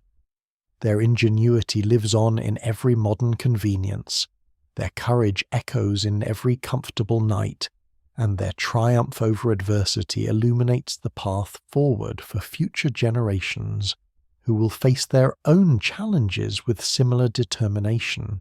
As the embers of this tale fade to gentle warmth, allow yourself to drift into the peaceful sleep that countless generations fought so hard to achieve. In your dreams, perhaps you'll hear the whisper of medieval winds against stone walls, the crackle of ancient fires, and the quiet breathing of those who learned that survival itself can become a form of grace. Sleep well, knowing that the warmth you take for granted was hard won by those who came before, and that in your comfortable rest, their long struggle against the cold finally finds its peaceful resolution. The fire burns low. The story ends, but the warmth remains, passed down through generations like a gift from those who learned to make light in the darkness. Good night, dear listeners, and sweet dreams warmed by the knowledge that every night's rest connects you to an unbroken chain of human endurance, stretching back through the centuries, carried forward by the simple, profound act of closing your eyes and trusting that morning will come again. Let us begin by painting the scene. Envision yourself as a time traveller, materializing within the thick stone walls of a 13th century fortress. The romantic notions you might harbour about castle life dissolve instantly as reality strikes. Literally. The cold doesn't just surround you, it seems to emerge from the very stones themselves, as if the castle were a living creature breathing ice. These architectural marvels, designed to withstand siege engines and armies, became inadvertent prisons of perpetual winter. The irony is profound. Walls thick enough to stop a battering ram created the perfect conditions for trapping Arctic air. Medieval builders mastered the art of warfare but remained novices in the science of comfort. Historical records reveal a startling truth. Some of Europe's mightiest fortresses were strategically positioned on windswept hilltops, brilliant for spotting approaching enemies, catastrophic for anyone hoping for a peaceful night's sleep. Wind became the castle's unseen enemy, slicing through every gap with surgical precision. Consider this. While a roaring fireplace might paint romantic images in your mind, the reality was far different. Even the grandest hearths, capable of consuming entire tree trunks, created mere islands of warmth in oceans of cold. Step beyond their immediate glow, and you might as well have been standing in a winter field. The chronicles of medieval travellers contain passages that would make modern readers shudder. They describe waking to find their wash basins frozen solid, icicles hanging from bed curtains, and frost painting intricate patterns on interior walls. This wasn't considered unusual, it was simply winter in a castle. Yet humanity's greatest strength has always been adaptation. Our ancestors didn't simply endure these conditions, they evolved ingenious strategies to survive them. What emerges from historical records is a fascinating tapestry of survival techniques, some brilliant, others desperate, all testament to the indomitable human spirit. The medieval bedroom was never just a place of rest, it was a carefully engineered survival system. Every element, from the elevated bed frame to the heavy curtains, served a specific purpose in the nightly battle against hypothermia. Sleep became a strategic endeavour requiring planning, resources, and often courage. Picture the ritual that unfolded each evening as sunset approached. Servants would begin their preparations like soldiers preparing for battle. Fires were stoked to blazing intensity, warming pans filled with glowing coals, and layers upon layers of textiles were arranged with mathematical precision. The great hall, that beating heart of castle life, offered temporary refuge from the night's assault. Long after the last course was served and the final song sung, people lingered by the fire, reluctant to abandon its protective embrace. These weren't displays of sociability. They were survival strategies disguised as hospitality. Nobles understood that winter feasts served a dual purpose. The body heat generated by hundreds of gathered guests combined with massive hearth fires could transform even the most cavernous halls into almost bearable spaces. Medieval party planning was as much about thermal engineering as it was about entertainment. But eventually the inevitable journey to one's chamber could be delayed no longer. The transition from firelit hall to icy sleeping quarters was described by contemporaries as shocking to the system. Many travellers complained that this brief exposure to cold undid hours of careful warming, leaving them shivering until dawn. The architecture of survival extended beyond heating to encompass every aspect of chamber design. Tapestries weren't merely decorative, they were thermal barriers, creating dead air spaces that provided primitive insulation. Some wealthy households moved these precious hangings seasonally, following the sun like textile nomads within their own homes. Window coverings represented another frontier in the war against cold. Without glass, medieval windows were essentially controlled holes in defensive walls.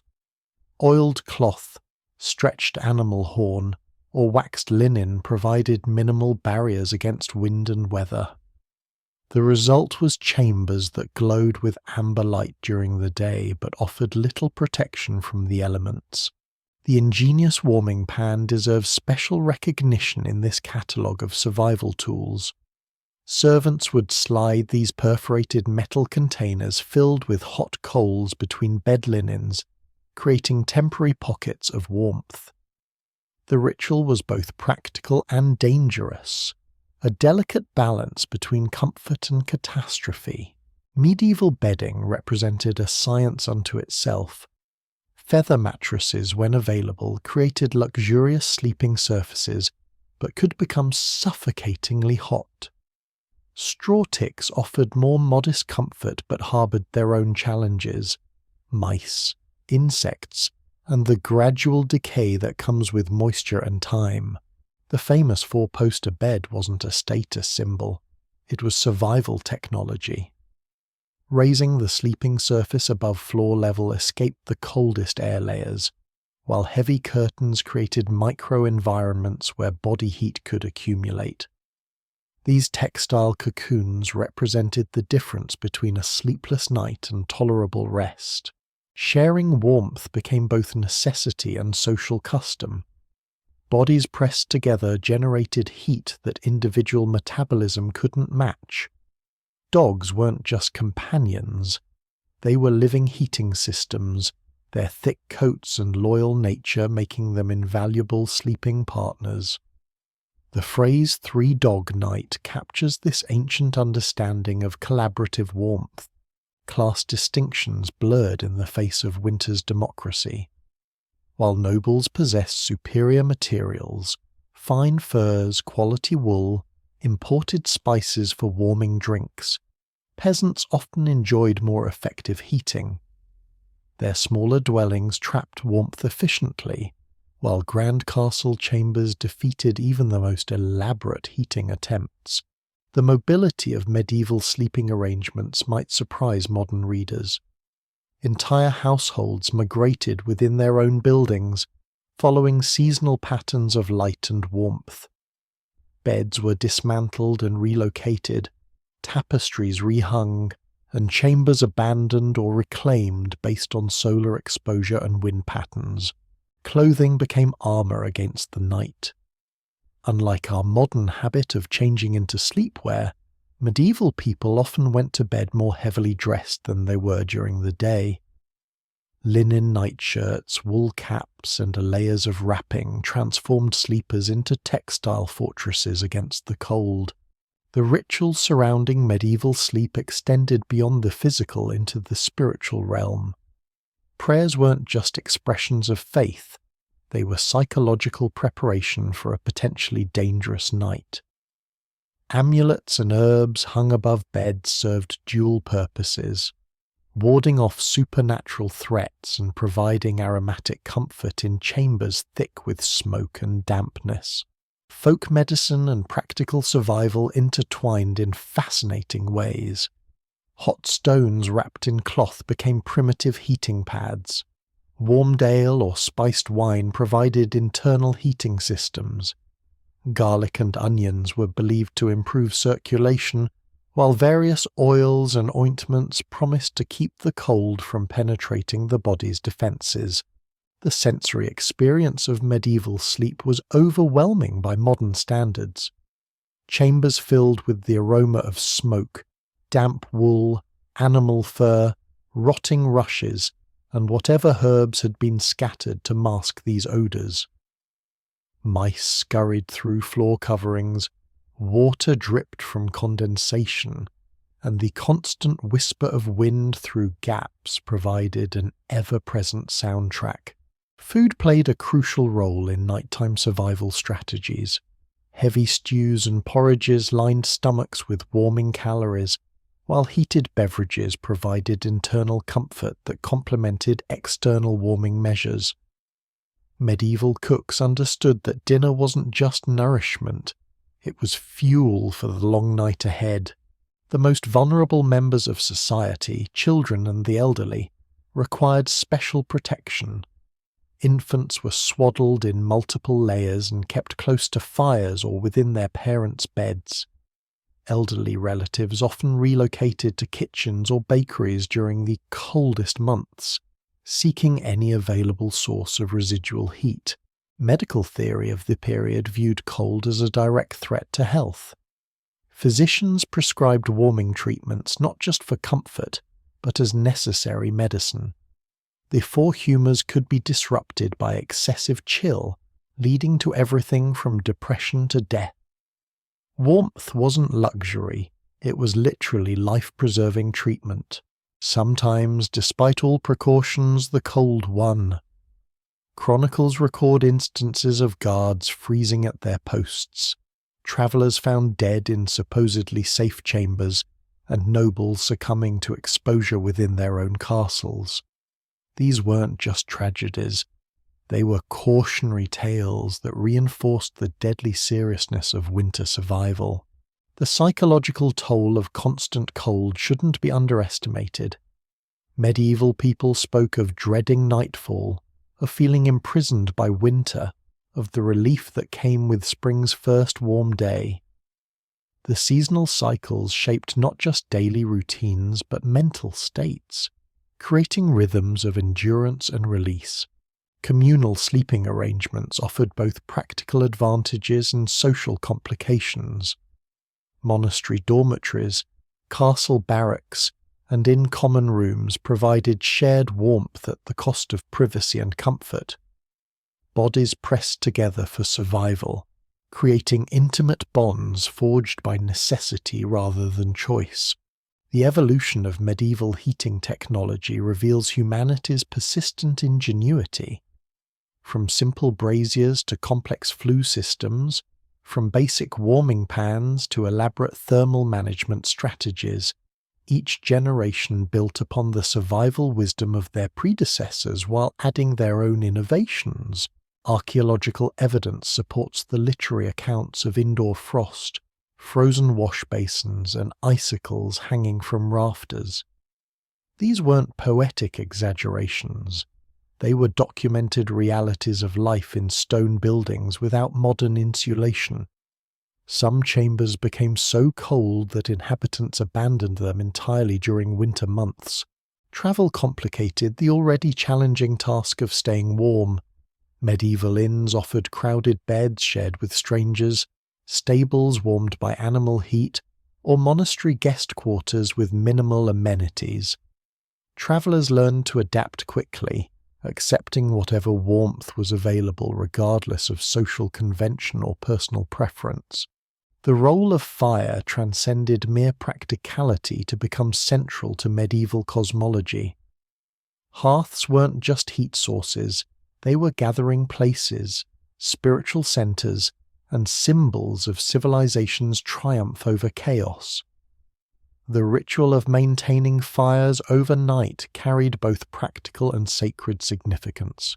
Smoke, that inevitable companion of medieval warmth, created its own health challenges. Chronicles describe chambers so thick with smoke that occupants coughed constantly, clothing and bedding permanently stained with soot, and the perpetual struggle between staying warm and breathing clean air. Candlelight provided both illumination and supplementary heating, though the risk of fire made their use a calculated gamble. Wealthy households might burn dozens of candles for both light and warmth, while poorer families made do with rushlights or simple oil lamps that provided minimal heat but crucial psychological comfort. The economic implications of staying warm were staggering. Wealthy households consumed forests' worth of fuel each winter, while poor families might sell valuable possessions to purchase enough wood or charcoal for survival. Warmth was literally a luxury that many couldn't afford, making winter a time of both physical and economic hardship. Seasonal food preservation and warming techniques developed hand in hand.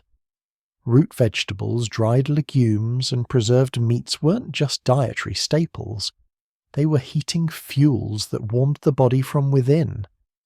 Medieval cooks learned to prepare dishes that provided maximum caloric warmth to fuel the body's internal heating systems. The social dynamics of shared warmth created unexpected intimacies and tensions. Families crowded together for survival. Servants slept in their masters' chambers, and strangers shared beds out of necessity.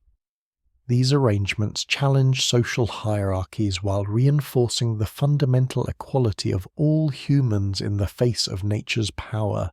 Regional variations in winter survival strategies reveal the adaptability of medieval culture. Northern European castles developed different techniques than Mediterranean fortresses. Mountain communities evolved distinct approaches from coastal settlements, and urban solutions differed from rural adaptations. Yet the core challenge remained universal.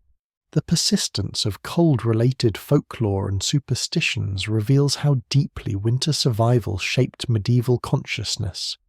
Stories of ice spirits, frost demons, and winter curses weren't just entertainment. They were cultural expressions of very real fears about the power of cold to kill. As spring approached each year, the gradual warming of castle chambers must have felt miraculous to inhabitants who had endured months of near-freezing conditions. The first night without frost on the walls, the first morning without ice in the wash basin, the first sleep without multiple layers. These simple pleasures carried profound meaning. The legacy of medieval heating challenges influenced architecture for centuries. Later castle designs incorporated lessons learned from frigid winters, leading to smaller chambers, better chimney systems, and more strategic placement of living quarters.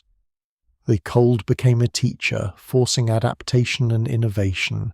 Modern archaeological investigations of medieval sites often reveal evidence of desperate heating attempts. Charcoal stains in unexpected locations, modified fireplaces, and improvised thermal barriers. These physical remnants tell stories of human ingenuity in the face of architectural limitations. The psychological preparation for medieval winter nights involved rituals that combined practical preparation with spiritual comfort. Prayers, blessings, protective charms, and warming routines created structured approaches to what was essentially a nightly survival challenge disguised as sleep. Consider the courage required simply to go to bed in a medieval castle. Each night represented a small act of faith that your preparations would prove adequate, that your fires would last until morning, that your body would generate sufficient heat to survive until dawn. The contrast between medieval sleep challenges and modern comfort reveals how recently humanity has conquered the basic challenge of staying warm at night. Central heating, insulation, electric blankets, and heated homes represent technological victories that our ancestors couldn't even imagine. Yet within these harsh conditions, medieval people found moments of genuine comfort and even beauty. The glow of firelight on tapestries, the warmth of shared beds, the satisfaction of successfully tending a fire through the night. These experiences created their own form of coziness, hard-won and deeply appreciated. The social bonds forged by shared survival created communities of interdependence that extended far beyond family relationships. Servants who tended fires through the night, companions who shared bed warmth, households who coordinated their thermal strategies, all became part of extended survival networks. Medieval sleep was never a private individual experience, but rather a communal undertaking that required cooperation, planning, and mutual support. The logistics of keeping entire households warm demanded coordination that rivaled military operations in their complexity and importance. The transition between seasons brought psychological as well as physical relief. As winter loosened its grip and spring warmth began to penetrate stone walls, the elaborate survival strategies could gradually be relaxed. Fewer blankets, smaller fires, lighter clothing, each reduction was a celebration of survival. Understanding medieval sleep challenges helps us appreciate not just the hardships our ancestors endured, but their remarkable creativity in overcoming them. Every technique they developed, every strategy they perfected, represents human ingenuity applied to the fundamental challenge of survival. The economics of warmth created its own class distinctions. While nobles could afford exotic furs and imported spices, their grand chambers often proved harder to heat than humble cottages. Wealth could buy materials but couldn't always purchase comfort, creating ironic reversals of expected privilege. Seasonal migration within buildings required considerable logistical planning. Moving beds, tapestries, and entire households from chamber to chamber represented major undertakings that involved numerous servants and careful coordination. These internal relocations followed patterns as predictable as animal migrations. The role of domestic animals in medieval heating strategies cannot be overstated.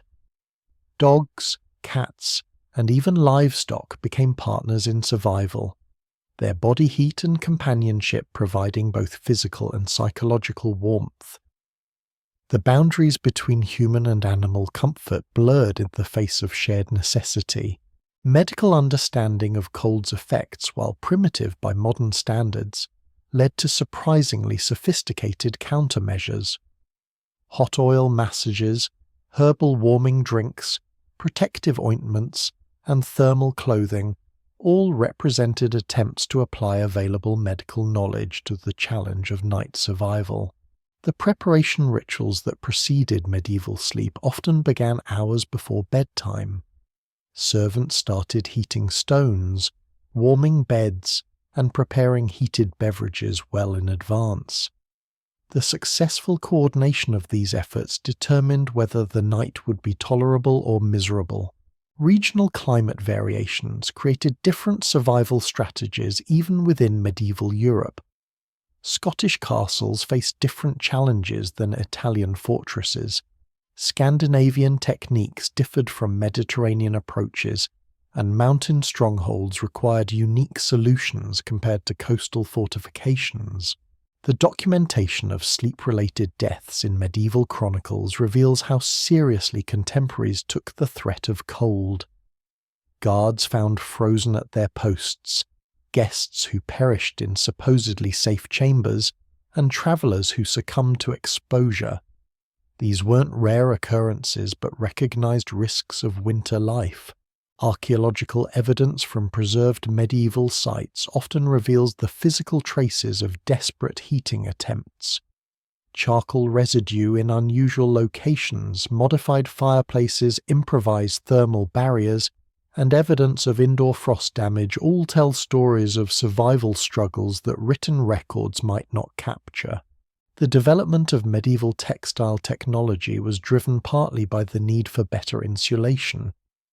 Advances in wool processing, fur preparation, and fabric weaving were motivated as much by survival needs as by fashion considerations.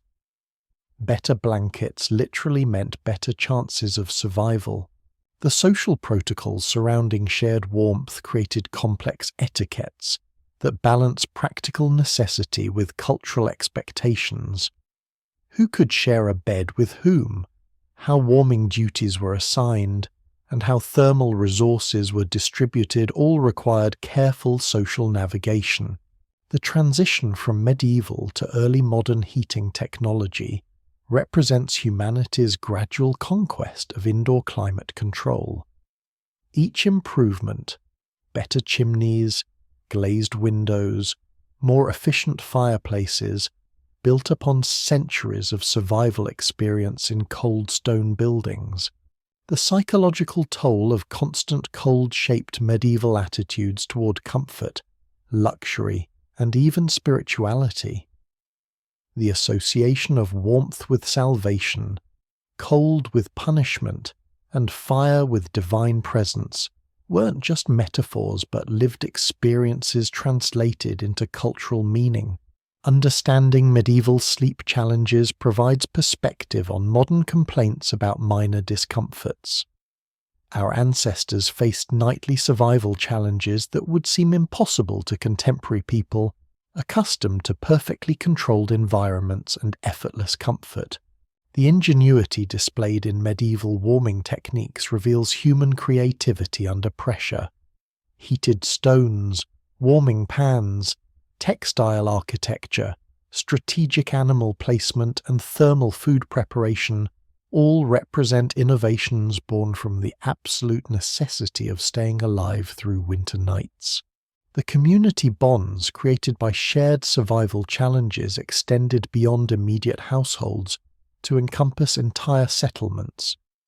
Villages, castles, and religious communities all developed collective strategies for winter survival that required cooperation and mutual support. These seasonal rhythms that governed medieval life created annual cycles of preparation, endurance, and relief that shaped everything from agricultural practices to religious observances. Winter survival wasn't just a personal challenge, but a community undertaking that defined medieval social structures. As we conclude this exploration of medieval sleep challenges, consider the remarkable resilience of our ancestors who faced these conditions not occasionally, but as routine parts of their lives. Their strategies for survival, born from necessity and refined through generations, represent triumphs of human adaptation. The legacy of medieval winter survival continues to influence modern life in subtle ways. Our appreciation for warmth, our understanding of insulation, and our recognition of shelter as a basic human need all trace back to lessons learned in cold stone chambers centuries ago.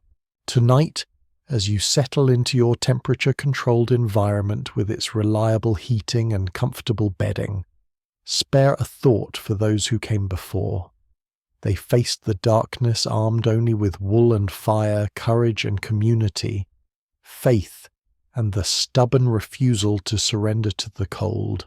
The castle walls that once trapped winter's chill now stand as monuments to human endurance. In their stones, we can read stories of countless nights when ordinary people performed extraordinary acts of survival, armed with nothing more than determination and the warmth they could create together. Let the flickering memories of medieval fires remind us that comfort is never guaranteed. Warmth is always precious, and the simple act of sleeping safely through the night represents a victory that our ancestors earned through centuries of cold, dark struggle. Rest now in the knowledge that you carry forward the legacy of those who refused to let winter claim them. Their ingenuity lives on in every modern convenience, their courage echoes in every comfortable night, and their triumph over impossible conditions illuminates the remarkable capacity of humanity to adapt, survive, and even thrive in the face of overwhelming challenges.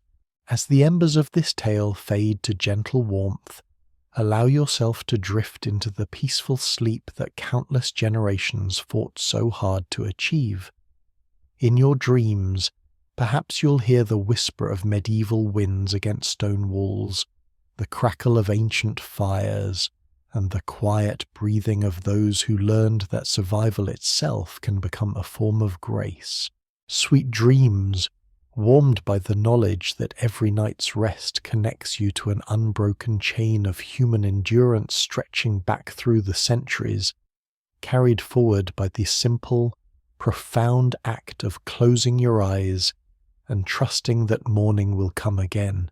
Sleep well, knowing that the warmth you take for granted was hard won by those who came before, and that in your comfortable rest, their long struggle against the cold finally finds its peaceful resolution. The fire burns low, the story ends, but the warmth remains, passed down through generations like a gift from those who learned to make light in the darkness and find comfort in the coldest nights. Rest now, as they dreamed of resting, in the gentle embrace of earned warmth and well-defended sleep. Good night.